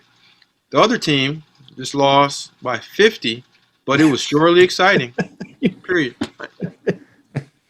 You pick up that story and you're like, oh yeah, fire that guy, keep him around because he's developing and they're losing by a lot. But I know next year they're only going to lose by one. I would question that writer. I would have a little trouble as that guy's editor. But yeah, what plays on what you need. The stories that lead are the ones that have the best highlights. And when you can watch, when ESPN and NFL Network, I mean, and it's the NFL's own network. It's not like the NFL's finding it. They play it up too, because they're not in it for necessarily gamesmanship and fair play and all these other things. I mean, that's the rules of the game. The NFL is a television is a network. It's just a television show, right? And they're going to try to give you as many different. So when the Chargers week after week keep losing in these crazy ways that allow the announcer to say, and you won't believe what you're about to see again from the Chargers, then they roll the tape. And if the Chargers had lost by, 10 points and they trailed throughout the entire fourth quarter by 13 or 14, then their highlights aren't even shown probably. And people aren't even talking about Anthony Lynn. I mean, it's unfortunate. That's the thing that's unfortunate. You're right. But it's how. So let me ask you a question right now. If you had to give a Rookie of the Year award right now, today ended right now, who's your Rookie of the Year? I'm bad with that because I'd need to take a look. I don't know. We had our poll, the athletic writers, and I voted for Herbert. Good. So you're going to fire the guys that's developed the third quarterback that was taken, right? I'm not firing anybody. I want to. No. I'm just saying this is merely conversation, right? I don't know, man. I don't like the way you're getting at. The guys that developed this quarterback, and you get your team back next year. You're going to try to move on. And he wasn't supposed to be good, right? Well, not that Herbert wasn't supposed to be good, but he wasn't supposed to be this good. He's not supposed to be playing. He's not supposed to be this good this quick. He's not supposed to be playing. Right? Which is even if it's not an accident, he's not playing. He is the offensive rookie of the year right now. I mean, looking objectively at everything that's going on, he should win if it ended today, which it doesn't. But And if we had a Pro Bowl this year, he'll be getting some Pro Bowl votes. Yeah. Well, he'd be in the Pro Bowl. So why aren't we talking about the guy? Yeah, he would after a few guys coaching dropped him out. and developing him. Like, to me, that's the best story this year. How did we get a guy that was not supposed to be playing at this high level, carrying his team weekly into a last-second drive? It's going to be a Gerald, good it's conversation probably- to have in a couple weeks when the Chargers come to town. I'm guessing it's the offensive quality control coach is behind it. It's good conversation. And I want to see what that guy's last name is. I'm going to look it up. You guys talk. not Dixon. I don't want to leave anybody hang. I got to look up the chat. I got to look up the Chargers coaching staff now. I know one of them, and I know what the last name is. Anthony Lynn does have his son on staff, right? But he's on the other side of the ball, I think. And the other thing too, yeah, Anthony Lynn's son has also been away from Anthony Lynn a lot. He was with the Texans, so they haven't always been together. He's actually gone to other teams. D. Lynn's a solid coach. He can coach. I was in the office with him. He can coach. But yeah, run through that list. All those assistants on that list, and tell me if there's any names that are familiar with anybody. Anthony Lynn's one of the Gus nicer Bradley guys is the in league. defensive coordinator. Mm-hmm. Shane's, I can never say his name. Steichen is the offensive coordinator. George Stewart, good old George Stewart, is the special teams coordinator. Mm-hmm. Offensive line, which is also where you rarely see minorities, but James Campen is the offensive line coach. Phil McGagan is the wide receivers coach. Mark Ridgely, running backs. Alfredo Roberts is the tight ends coach. Pep Hamilton, quarterbacks. Dan Shamash is the tight ends assistant tight ends. David Diaz Infante, assistant O-line coach. Oh, offensive quality control coach. Who's that? Let me just double check here. Check it twice. Tell me who it is. Yep, I told you it was this guy. I told you this was I knew he was behind it. Yeah, this is why Pep Hamilton will not get a job, because this guy is behind Justin Herbert's success, and Who is nobody can deny it. Seth Ryan, former Clemson star, Seth Ryan. Who is Seth Ryan? Who's he related is the to? offensive quality control coach. This is like, you can't make this up, because I Who's he didn't related to? didn't know this. Who's he related to? It's Rex Ryan's son. Rob Ryan's nephew, more importantly. Imagine how he got that job. Probably because of his career at Clemson, which is obviously he gets on and that's how they do it too. You know, you see these coaches' sons end up as the fourth string quarterback, and they're non-scholarship because they don't need a scholarship. And so they end up getting to stay at a college for 4 years on a football team, learning offenses and learning whatever. And then they can say, I played quarterback at, Wade Phillips' son, who went to Will North. Seth Ryan was a receiver, wasn't he? Yeah, he was a holder as well, though. Well, he yeah. touched the ball. Yeah, but he ended up at Clemson. Got it with a national championship, right? And Coach Sweeney's, both of his sons are playing receivers, and I'm pretty sure they're going to be at some point coaching with Coach Sweeney, and he's going to let you know they're going to get hired. And I'm with him. If it's my sons, they're getting hired too, and I'm doing it. Don't care who says what, I'm doing it.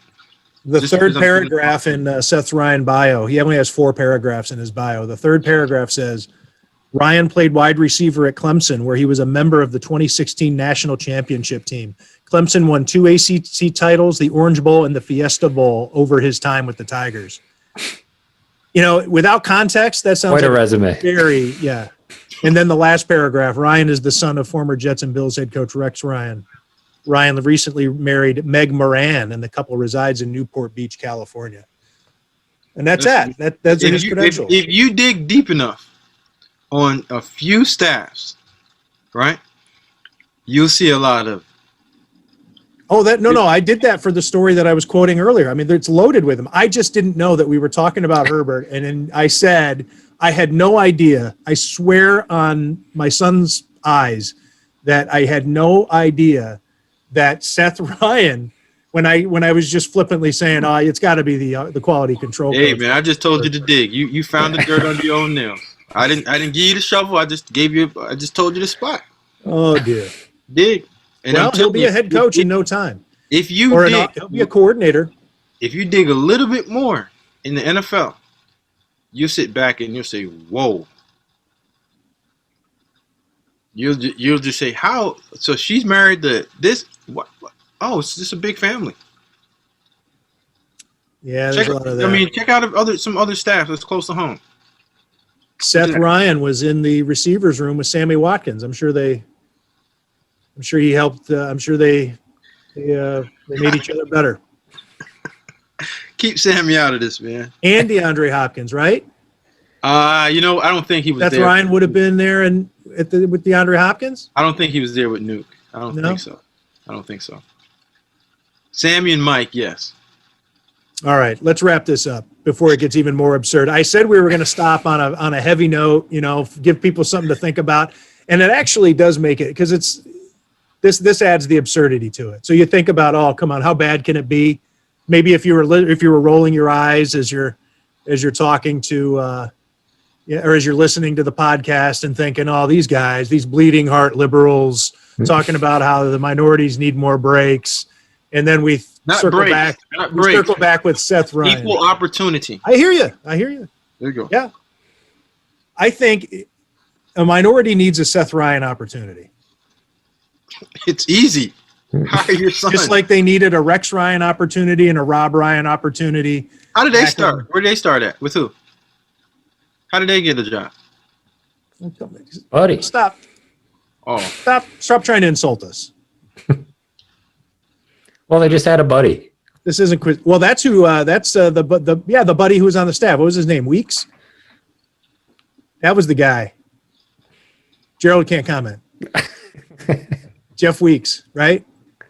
That's the guy who he always had a job with the Ryans. He's a hot head coaching candidate. All right. Hey, right. Jonah, I want to thank you for your contributions. Jonah just had a front row seat for the podcast. Right. Jonah's having fun. I don't have to download it later. Gerald, thanks for this. Oh man, anytime, man. You're amazing with your insights. I enjoy it. I enjoy the back and forth, but mostly I enjoy the enlightenment and feeling smarter when I hit the button on this record on the Zoom recording. I always feel smarter when I hit the stop button than when I hit the start button. So I just want my young son. I just want Trey, my son, to have a shot at being whatever he wants to be. And if I have to do it and push him forward, that's easily done. All right. It's all a dad, and every dad deserves that for their son. Every son deserves that, period. Do it for your own. I don't think anybody else will before you do. All right. We'll talk to you next week, Gerald. All right. Appreciate you. Thank you.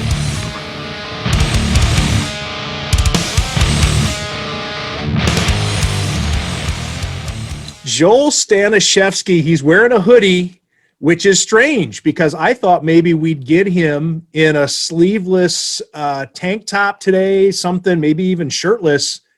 The man is that warm. He is 11-4-1 on the year, but that doesn't even do it justice when describing how well he has been treating listeners of Tim Graham and Friends, brought to you by CTBK, because Joel is at least 5-0-1 over the last 2 weeks. And I'm sorry I don't have it right here in front of me, but I think your streak, even heading back into that Jets week, you got some right there too. So unbeaten for a little bit. Joel, welcome back. Thanks for having me. It's great to be back. Great to be on another Bills week, coming off another victory and getting ready to take on another West Coast team. Now, the last time, though, you were feeling really good about your Bills, it maybe affected your handicapping a little bit. And you've been on here and you've said maybe you get a little excited, or you maybe didn't focus on the numbers as much as you did your your level of captivation of what the Bills are doing. And dare I say, the Bills are playing better now when you take a look at them on the defensive side of the ball too than they were through those first 4 games, or at least the feeling they give. Right? I don't want to put words in your mouth, but through those first 4 you're games, absolutely right. super entertaining, and a lot of fun, and they're going 4-0. But there were flaws, and you could see, well, from a handicapping standpoint, that had to give you a lot of things to think about. Well, the defense is rounding the turn, and I think second half of that Jets game, and then just kind of building here, including last week's super impressive performance against the Seahawks, giving up a lot of points, but playing with a huge lead, which allowed them to tee off and do all those things that I'm sure got you excited when the defense was on the field instead of just the other way around. For sure. The defense definitely has started to come back into the form that we wanted to see from them this year, from what we've seen last year and the year before. When you look at the Seattle game, we were up by a lot on a couple different occasions. And yes, Seattle came back and scored a couple of quick touchdowns, one where there was broken coverage, but it didn't affect us. It didn't affect the game. There was no point near the last, whatever it was, 8 minutes of gameplay where you thought the Bills were going to lose. Yes, I wouldn't say it was necessarily garbage time, but the Bills weren't trying to get beat on one play. So they'll give up chunk plays, and they did. And yes, they did get beat over the top on one of the touchdowns. But as a whole, the defense can stop the team when they want to, and they proved that with the stops that they've made, the interceptions they made, the fumbles. AJ Klein playing like a all-pro. Your boy. Oh man, what a! Hey, who do you want to go all in against this week on defense? Because we talked about Tremaine Edmonds and AJ Klein last week as though we were dealing with the 2012 Bills or whatever. I don't know. I'm just picking a number out. I don't even know who the linebackers were that year, but we're talking about Aiken, Adele, and who knows. Yeah, if us calling out a player gets them to step up, I don't know who do we want to call out this week. I don't know, Micah Hyde. He's playing. We at least have to be genuine about it. I mean, we can't take. I mean, let's whoever just name a cornerback who's not Tre'Davious White. Yeah, who are we going to call out?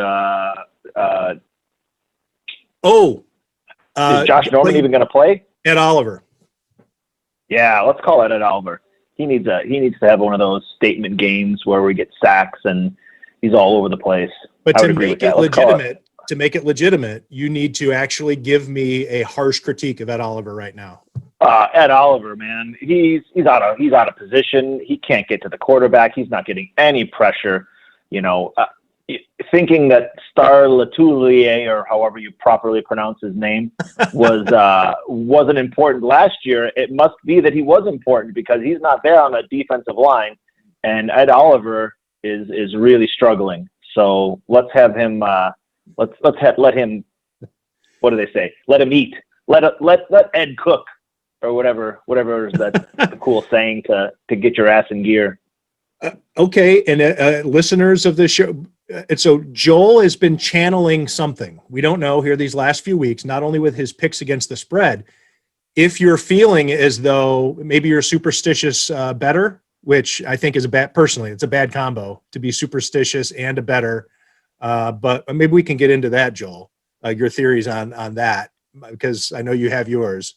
But to be superstitious and somebody who likes to gamble, maybe then you would like to find some sort of prop bet or will Ed Oliver get a sack? Go to your different, online sites where you can wager on players.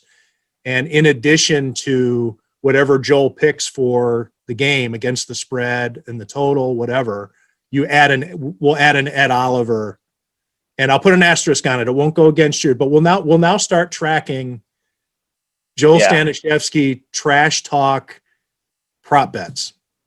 I like it. Ed Oliver, get it together, or you're out of here. I will look up whatever prop bet is available for him.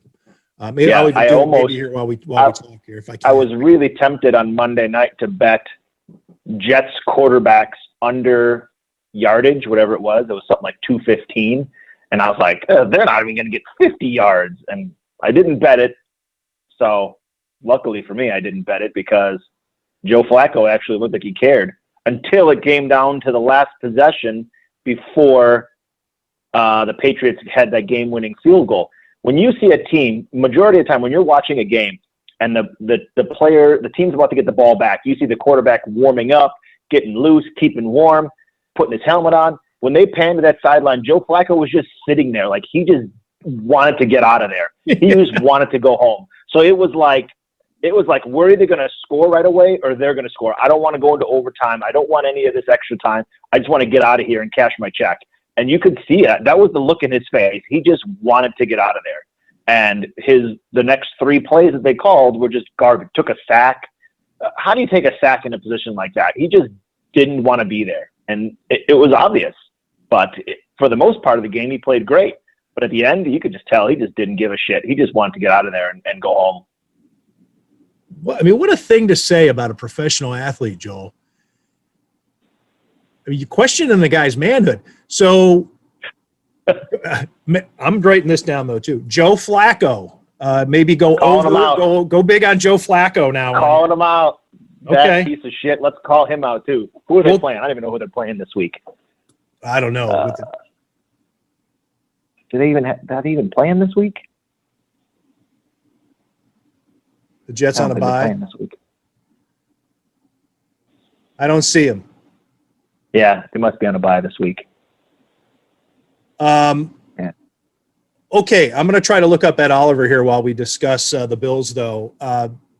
Here with Joel Staniszewski on the line from Vegas. Joel Staniszewski, of course, longtime odds maker, handicapper, industry analyst based out in Vegas, originally from Sloan, beautiful Sloan, and went to St. Joe's and Buff State, and he's been a great friend of Tim Graham and Friends, brought to you by CTBK for years. It's always great to have him on because, number one, it's fun. We laugh. And beyond that, you can make some money, which is not a bad secondary reason to listen to this segment. So, Joel, the Bills, underdogs because of the site. They're going out to Glendale, Arizona on Sunday, 4 p.m. game.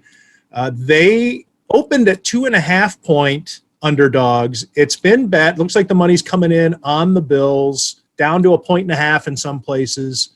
Yep. And the total started at 49.5, which looked low to me, but I think it's been overcorrected. You can get it at 56.5 in some places. I guess just what's your general overview on those numbers? Bills plus 1.5 and 56-ish points for the total. I think the number came out a little high at 2.5. It 1.5 seems pretty fair, and you could have even made it like a pick and then just put some juice on Arizona just because they're the home team.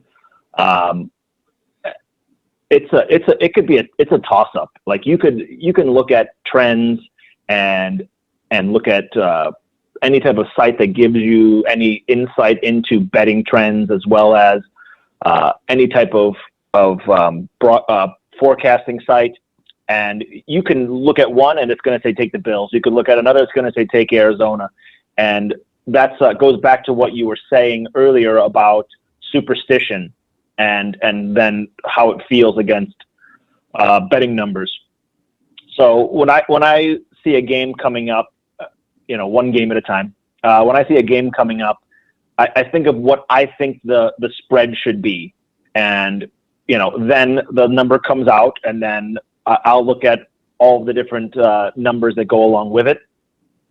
And if my initial superstition is the same as what the numbers tell me, then that's a good sign. If my initial thought is overreacting to the Bills win, overreacting to a Bills loss, whatever it is different from the number, then I have to think, do I want to think, with my heart or with my head? And we've talked about that, where I've picked the Bills over the Titans when everything else I looked at told me to take the Titans. But I thought, the Bills are coming off of playing. The Titans haven't been in their practice facility for a week or two. All these other things that I was thinking could affect it. But when you look at, numbers don't lie. So you take what the numbers tell you and you go with it. But again, with this particular game, you can really go any way with this game and feel confident in it. I think that's another word for saying stay away from it, right? Yeah. Yes. Stay away from it is what I would say. I will not personally be betting this game, but for the sake of the show, I'm saying take Arizona -1.5. Okay. A rare, well, of course it's this year. Rare. I think this is a first. Is this you taking the other side for the first time? I think so. Yeah. Taking the Bills, saying the Bills will not cover. Bills will not win and will not cover. And you at least had although one or the the number, other. You've always had, even if you were taking the other team to win, you've always thought the Bills were going to cover this year. Right. Yeah. The total, although has shot up, you can still get 55.5. I'm taking over 55.5. And, 55.5 still. Take 55.5 and go over, because both teams should be, scoring close to 30 points, if not over 30 points. Where do you get uncomfortable if this total keeps rising? Or where do you want to start thinking about taking the under? 2 or 3 more points, I think, is it won't go that much, but if it hits like 58, I'd go under that. Okay. The great thing about in-running betting, which a lot of the apps on your phone for sports betting now do, is if someone scores quick, it's going to jump up. Someone takes a while to score, or a field goal instead of a touchdown, then it's going to go down. So a lot of times with in-running betting, you want to bet what isn't happening. The Bills are down 10-0. Now they're all of a sudden they're a 12.5 point in-running underdog. You play that other side. Kick return for a touchdown, total shoots up to 60, bet the under, So you have the ability to get off of some of your bets, bet the other side, try for a middle. You bet over the I was going to text you during the Seahawks game. There was a point where the total in running was at 75.5, which is just crazy. That's what I look for in those times. Matthew Fairburn and we've talked about it with you. I know you always told me about a couple of years ago, before it was much easier for the regular person to bet in game. And we can't do it in New York yet, but at least when Matt and I were traveling and we'd have these in-game, that's what I love. That's what I look forward to, is those real weird, these anomalies, which to me is strange, Joel. There shouldn't be something like that when it's not a human handling these. How do those happen? Yeah, that's. Maybe we don't want to. Look, the Tim Graham and Friends, brought to you by CTBK, is not going to get the industry to all of a sudden snap to and say we got to fix this. But so I don't think we need to worry about letting out a secret. But what we were talking little things about. We got into it a little deeper, and it's obviously a different. It's not apples and oranges, but like with the presidential election, just these wild numbers that just come out that can't be possibly right, and you maybe only have 20 seconds to jump in there and get it, but they're there. Right. Yeah. So back to what I was just saying, that 75.5. That was in like the third quarter, and the game ended up going over that. What did it land on? 78. So at some point, I'm sure it was even higher than that. I just remember seeing it and being like, that's just crazy. So if you were to bet the game over whatever the total was, we'll just say 55 for the sake of argument. You bet over 55. Then if you bet under 75.5, you have a 20.5 point middle, where if it lands anywhere in there, you win everything. And it's crazy. In-running betting is a much smaller segment of betting. And that's what I used to manage, was all of that. And I worked with a guy when I first started doing that, it was a New Orleans Saints Monday Night Football game. I don't remember who they were playing, but they were just destroying them, just absolutely destroying them. And he keeps putting up these numbers that are just so crazy. Saints minus 24.5, Saints minus 30.5, Saints 35.5. And everyone just keeps betting the Saints. Everyone keeps betting the Saints. And I'm just like, dude, you got to stop taking bets. Like, just turn the game off. It's out of control. Turn the game off. And he's like, I can't. I got to keep going. I got to keep going. And then puts up a number that was like 38 minus 38.5, something crazy. And then everyone comes in on the other side. And sure enough, the other team scores like a garbage time touchdown, and it lands on like 33. So the dude loses every bet he put up. The bettors won everything. The next day he got fired. And I was just like, this is real. Like, you can't mess around. Like, you mess around like that much, and you just, they just fire you. Like, there's just no, there's no like training. Like, you're suspended for a day. Here's some training pamphlets to go over. Like, no, you're just gone. And that was like a real like wake up call. Like, you can't mess around. Like, you can't even stop paying attention for a minute and look at your phone or text somebody. Like, you have to be so locked into what's going on that you can't put up a number that's even a half a point off, or you're just going to get hammered on it. And then you got to answer to somebody. The owner of the company comes in and it's like, what happened? And you better have a really good answer, or else you're gone. Okay, well then let's stay on this for a second, Joe, because this is interesting to me. And how much human impact is there, or influence is there on these numbers? Like as you're saying, how normal is that a human actually is pulling the trigger on something and not just letting a mainframe computer handle it? Yeah, so we have a computer, and when I ran it, you had a computer, you put the ball where the ball is, you put the clock where the clock is, you put the score, and it'll tell you roughly what the number should be. And then you also have up another screen. I mean, at the time I had like 4 or 5 screens just all in front of me, and you have all the other online betting, offshore betting, and you want to be ballpark with them. So you take what the computer's telling you what the line should be. You look at what their numbers are, and some of those are decimal betting, not American betting. So you got to figure this out on the fly. What does 1.4 mean? Okay, that means minus 750. Or what is, you got to figure these out. Really, you don't have any time to sit there and get your calculator out and start trying to figure these things out. And then you also have to figure out what the book as a whole wants pregame. So if everyone bets, we'll say Arizona against Buffalo. If everyone's betting Arizona pregame, you want to put a little bit of extra juice on Arizona, trying to get some Buffalo money to try to even out, maybe the in-running takes a bit of a loss, but the book itself takes a big win, or vice versa. You're trying to, you got to look at what the book as a whole wants, what you want as a person, because you're still responsible for the numbers that you put out there. You have a boss or somebody behind you saying, don't take any more Arizona bets. Don't take any more Arizona bets. So you're trying to put it at everybody else has it at in running Arizona minus 6.5. You put up 7.5 and someone still wants to bet it. You take the bet because they're laying the worst number. And then, but you still have to explain yourself that next day or after the game when the boss comes in and says, how come you took more Arizona bets when I told you not to? And I'm like, they're laying a point worse than everybody else. What do you want me to do? And that's the business of it. It's you literally have all these things going on at once. You have a bet coming in, someone trying to lay, $100,000 in running when our limits were like 10,000 a pop, but it's a big player, so you got to take it. And you have your boss telling you, why are you taking that bet? And you're like, you told me to take his bets no matter what. And it's just a crazy. It's like, how you picture when you see in movies like the trading floor of the stock market, just people screaming and pointing and everything's coming in at once. That's what you have. And you still got somebody to report to, and you're still trying to hold yourself accountable to make sure that you're putting up the right numbers. So how enjoyable was crazy. That? Did you find that enjoyable? It was awesome because minus getting, screamed at nonstop, you're still getting that rush of betting, but it's not your money.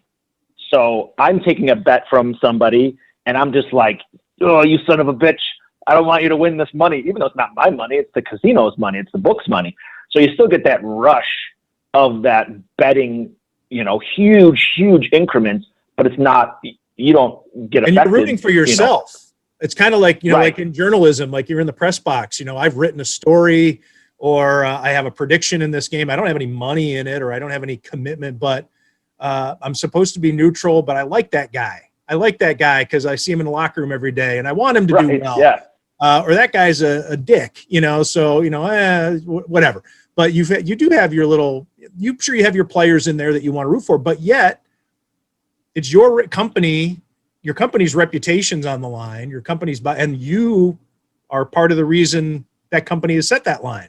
Or, so right. you don't, let's not get burned here. I don't want to embarrass myself or my company, even though it isn't, win or lose, I'm still going to have a job tomorrow, unless you're the guy in the Saints Monday night game you were talking about. But it's crazy because when you're at the counter taking the bets, like what players are good tippers and are nice guys. And you're like, I want this guy to win because I want to get a tip based upon his wins. But when you're setting the lines, you're like, I don't want to lose to that guy because I want the book to win. I'm not getting a tip out of it, but I don't want to tell my boss that we lost, $3 million in one game just in running. But as a ticket writer, when you're punching the tickets, like you just, hey man, I hope you win, type of stuff, because they're going to come back and tip you. I mean, I've got people tip me like $5,000, and you're just like, you're insane. Thanks, I appreciate it. You just gave me a $5,000 chip. Now I got to go to the cage and cash this in, and everyone's like, why do you have a $5,000 chip? And they have to go back and watch the footage and who gave me this $5,000 chip and why did he give it? And that, it's crazy. What's the biggest tip you ever got? And what was the story behind it? $5,000 chip from one of the Fertittas. I can't remember which one. Bet Floyd Mayweather for an absurd amount of money and cashed out, took it all in chips, which is what you do. So you don't have to worry about the tax man wondering why you got all this cash, because chips or a check from the casino is not taxable. Cash, getting all that cash, gets reported to the IRS. Why isn't it check? Because a check is not a cash. It's cash over $10,000. Oh, I see. Just okay, cash. I wasn't aware of that. So, I mean, the chips. You always try to figure out. Then you can take the chips and slowly diffuse them back into the, But a check is still very easily traceable or trackable. I didn't know that. Yeah. Okay. So he cashes out just chips upon chips. I don't remember what the bet was. $250,000, maybe even more, something like that. An absurd amount of money. And he has all of his chips, just a rack full of them. Turns and walks away, and I'm just like, oh, man. He comes back, turns around, and like, hey kid, and just flips me a chip, and I'm just like back there like Roscoe Parrish, trying not to fumble this punt, and boom, it's like a 5-dime chip, and you got to try to play it cool, like, thanks, man. But inside you're just like, holy shit, this is amazing, So it's great. That's another rush right there, cashing out somebody or betting. You got a lot of people that buy you what they call toke tickets. So they bet on a game and then they bet a second time and then they give you the ticket, a $100 ticket, something like that. And you're rooting for this guy to win. So yeah, we've gotten, in the book, you get crazy things, And there's a lot of energy there, right? It's hard not to get, it's intoxicating to be around that energy. For sure.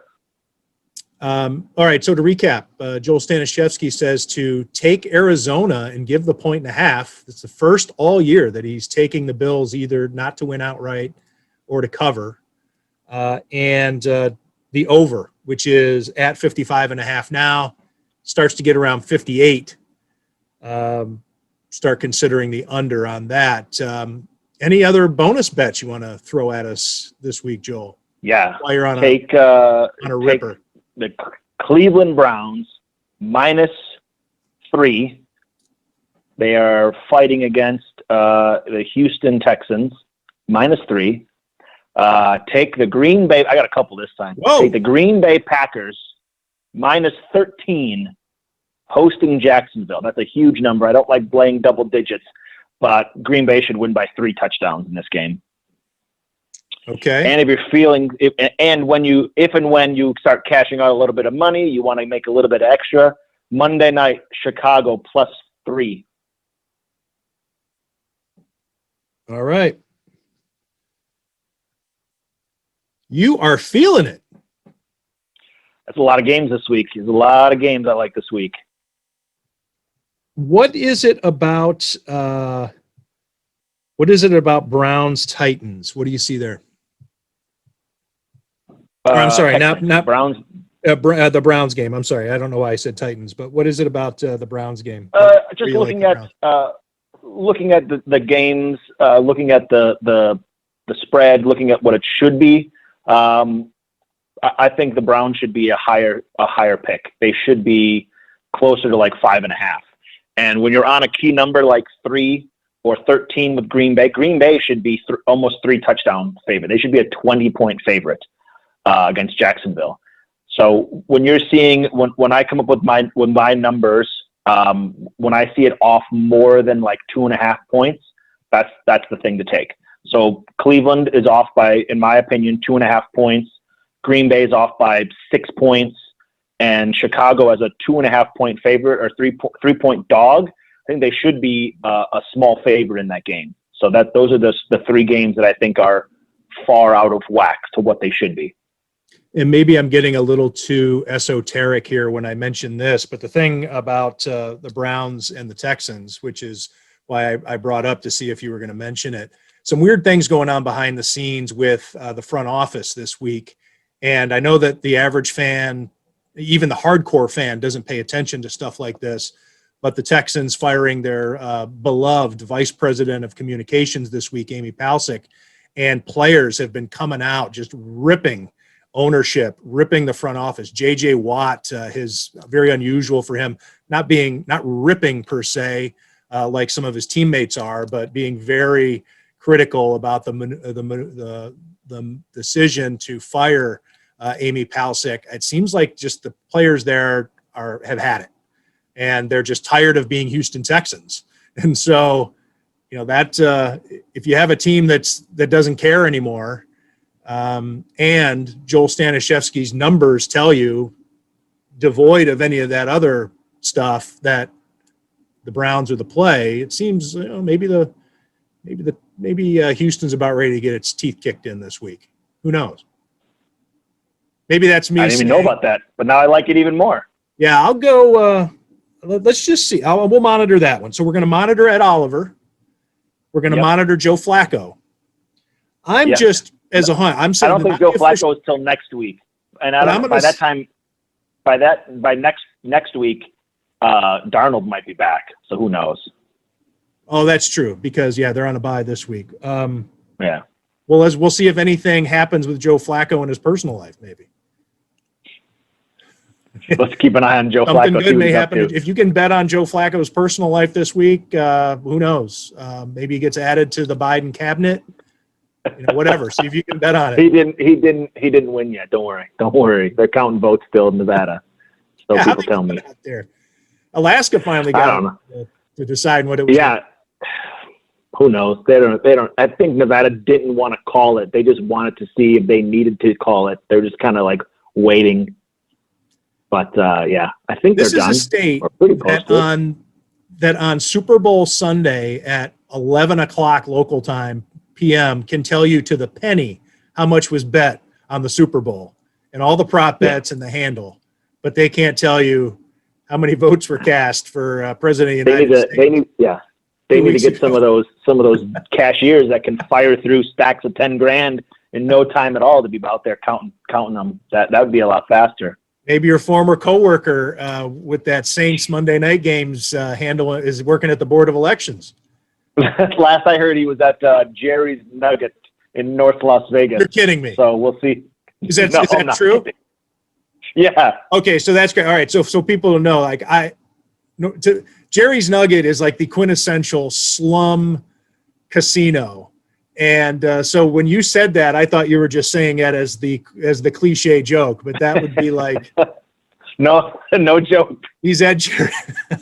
that was the last time I heard his name. I couldn't even tell you what his name is off the top of my head right now. It was so long ago. This was probably 2011. So Yeah. So it's been close to a decade, but he could still be hanging out in Jerry's Nugget. Who knows? Oh boy, I do miss Vegas, man. Even Jerry's Nugget, but it had its charms. Hey, Joel It is. Staniszewski, thanks Quick- again. Hope you stay on your hot streak, man. Thanks for coming Well, on. I kind of want to lose this. I want to lose the Bills game. I want the Bills to win, but I just don't. I think the numbers are telling me to take Arizona. So I hope I lose at least that one. But Your early season misstep on not following the numbers. I feel more confident in you, Joel, when you go by the numbers and not your fandom. me too. Me too. All right, man. Thanks.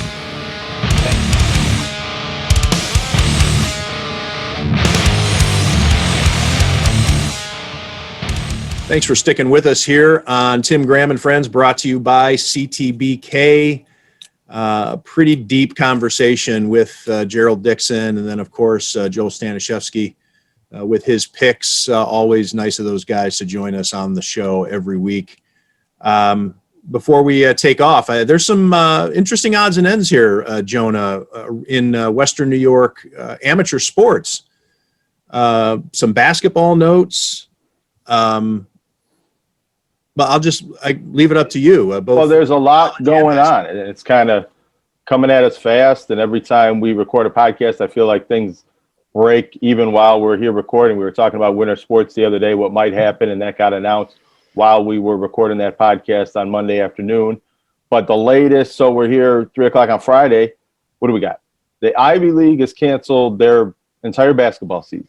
If you remember, the Ivy League was ahead of the curve with canceling their season and not going to the NCAA tournament last spring, and also postponing football to the spring, which not every college football league followed suit, but the Ivy League was the first one to make that call. So they've been precedent setters. As far as the local connection, Greg Dolan, a former Allen Wilson Player of the Year for Williamsville South a couple of years back, plays at Cornell. This would have been his sophomore year, so he doesn't get a season. And like with the SUNYAC canceling a couple of weeks ago, not all the Division III leagues have canceled, but the local SUNYAC and some others have. This is the whole season wiped out. It isn't saying we can't start now, we're postponing, we're going to wait and see. It's saying we're not playing any games. No games in February, no playoffs in March. This is it. So it's unfortunate for the athletes involved. And the rest of basketball is more in a wait and see on what's going to happen. College basketball is supposed to start November 25th. Some schedules are out. Other schedules are still being worked on and haven't been released yet, but teams can start playing games. UB is supposed to play 3 games at the Mohegan Sun and something they're calling Bubbleville a few days after Thanksgiving or Thanksgiving weekend. Now, one of those games has been canceled with Iona has an outbreak or confirmed cases and contact tracing. They're not going to be able to play their first 4 games. So not sure if UB gets a different opponent at that Bubbleville event or doesn't get that game. Canisius is one of, I think it's 15 or so programs that are currently paused.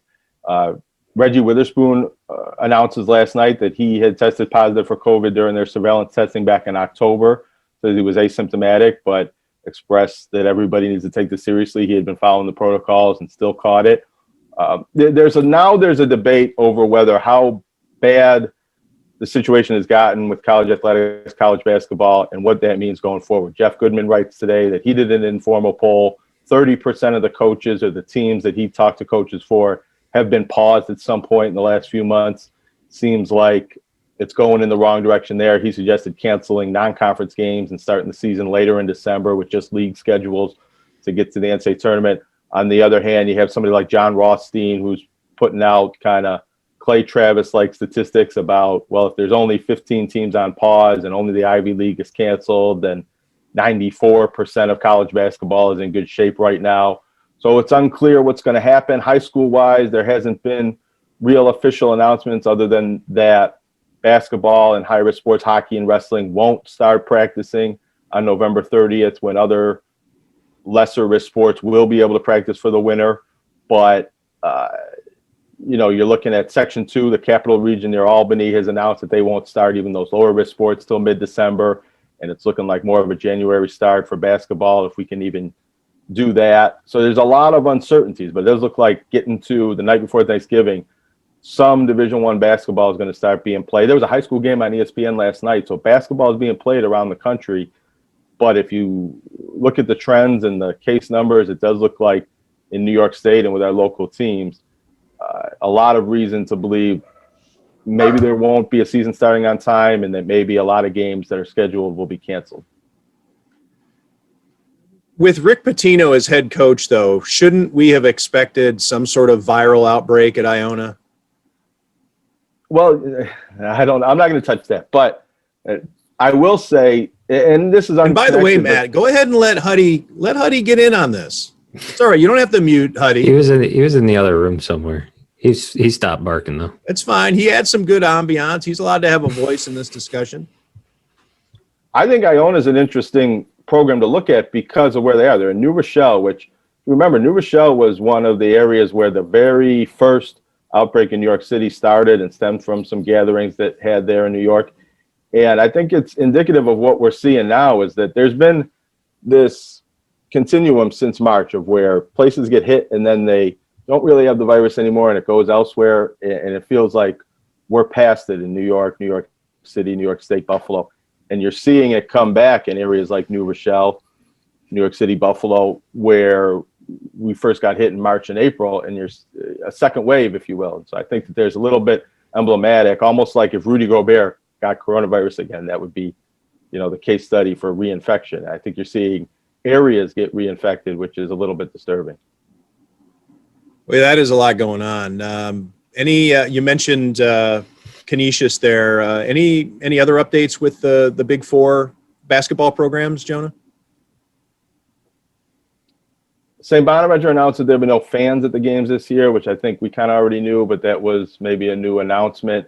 Niagara was on pause as of last week. I think they're back this week.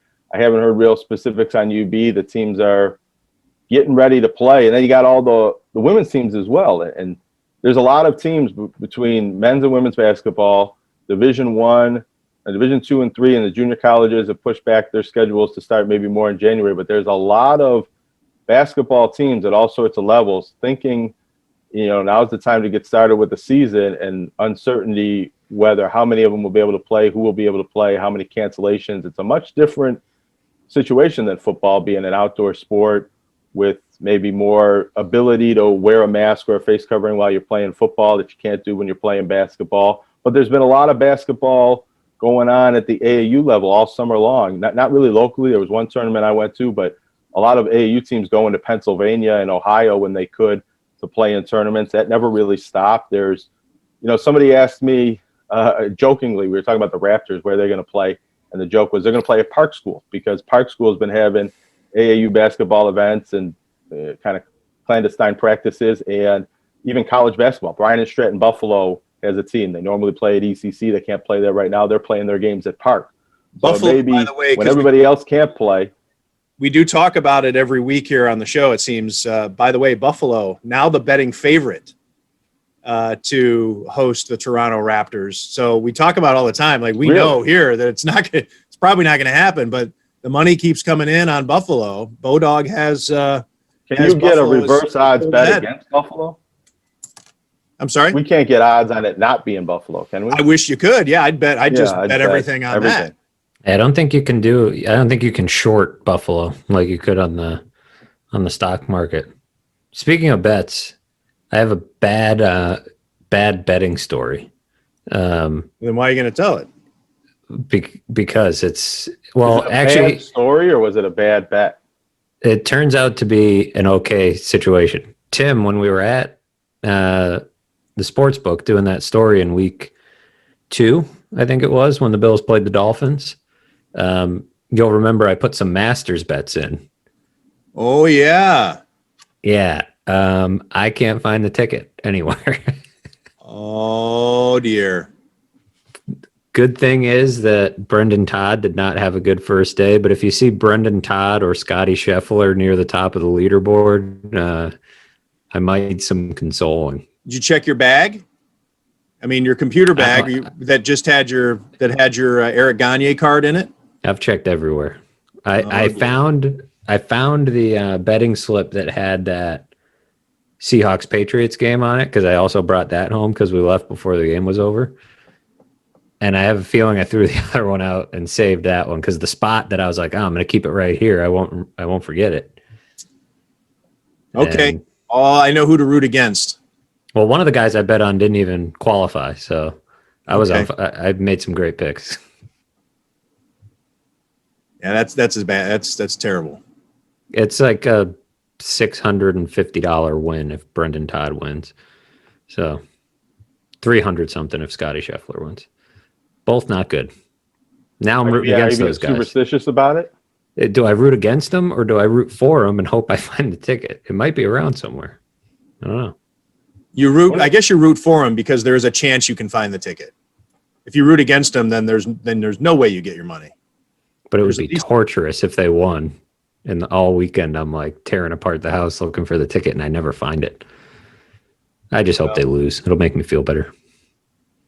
Wonder if Joel's superstitious about his bets. He seems to be about the Bills. He is. He wears his right shirt, his jersey. You know, he's mentioned a few of those on the show. I should have asked him. I forgot to ask him. Hey, can I throw one more basketball note in? If anybody's listening here in probably hour 3 of the podcast, but Roddy Gale, 4-star prospect, top 50, top 60 player in the class of 22 from Niagara Falls. He's going to make his college commitment announcement tonight. He says around 6:30 is down to a top 6. I'm told it's probably going to be Ohio State.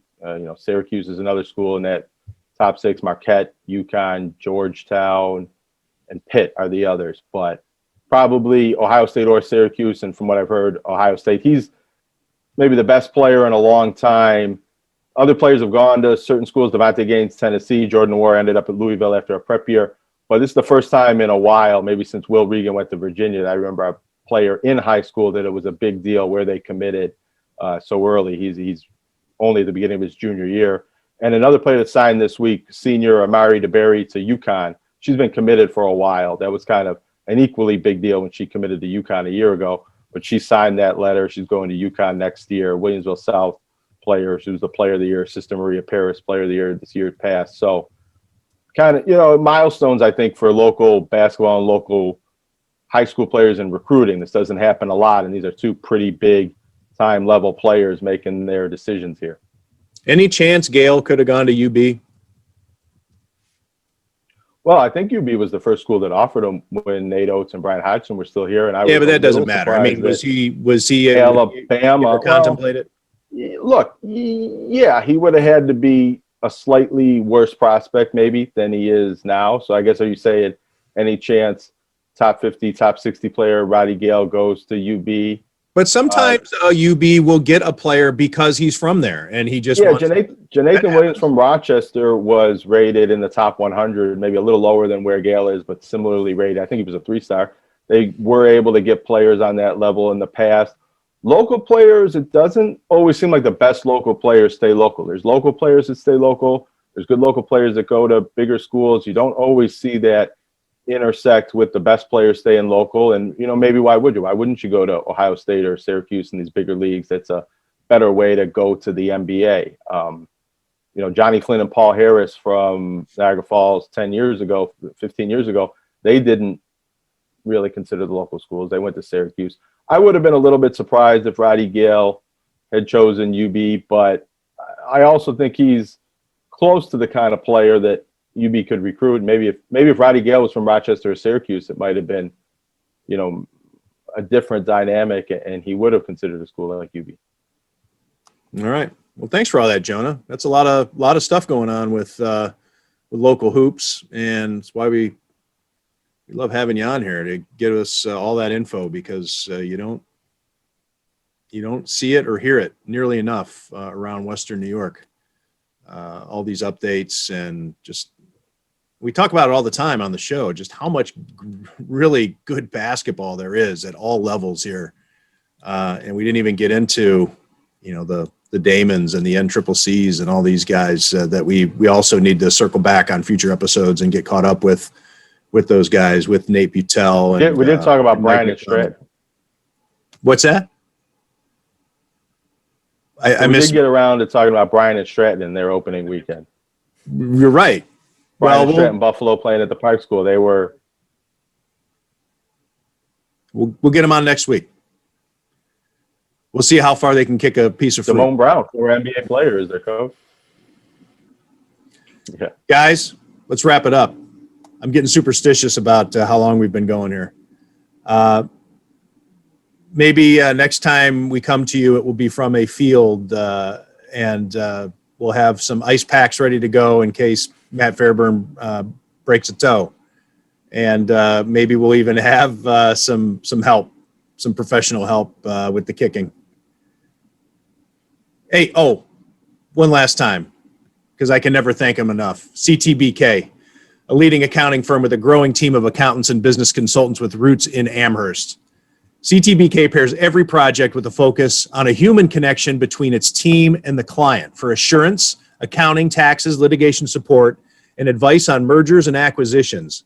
CTBK is available and ready to solve any issue your business faces. For a consultation or to request a quote, call 716-630-2400. CTBK, again, is at 716-630-2400. CTBK, over a quarter century of proven accounting and business excellence for Western New York and beyond. Boys, see you soon. Thanks for listening. For Matthew Fairburn, for Jonah Bronstein, I'm Tim Graham. Thank you for listening to Tim Graham and Friends, brought to you by CTBK.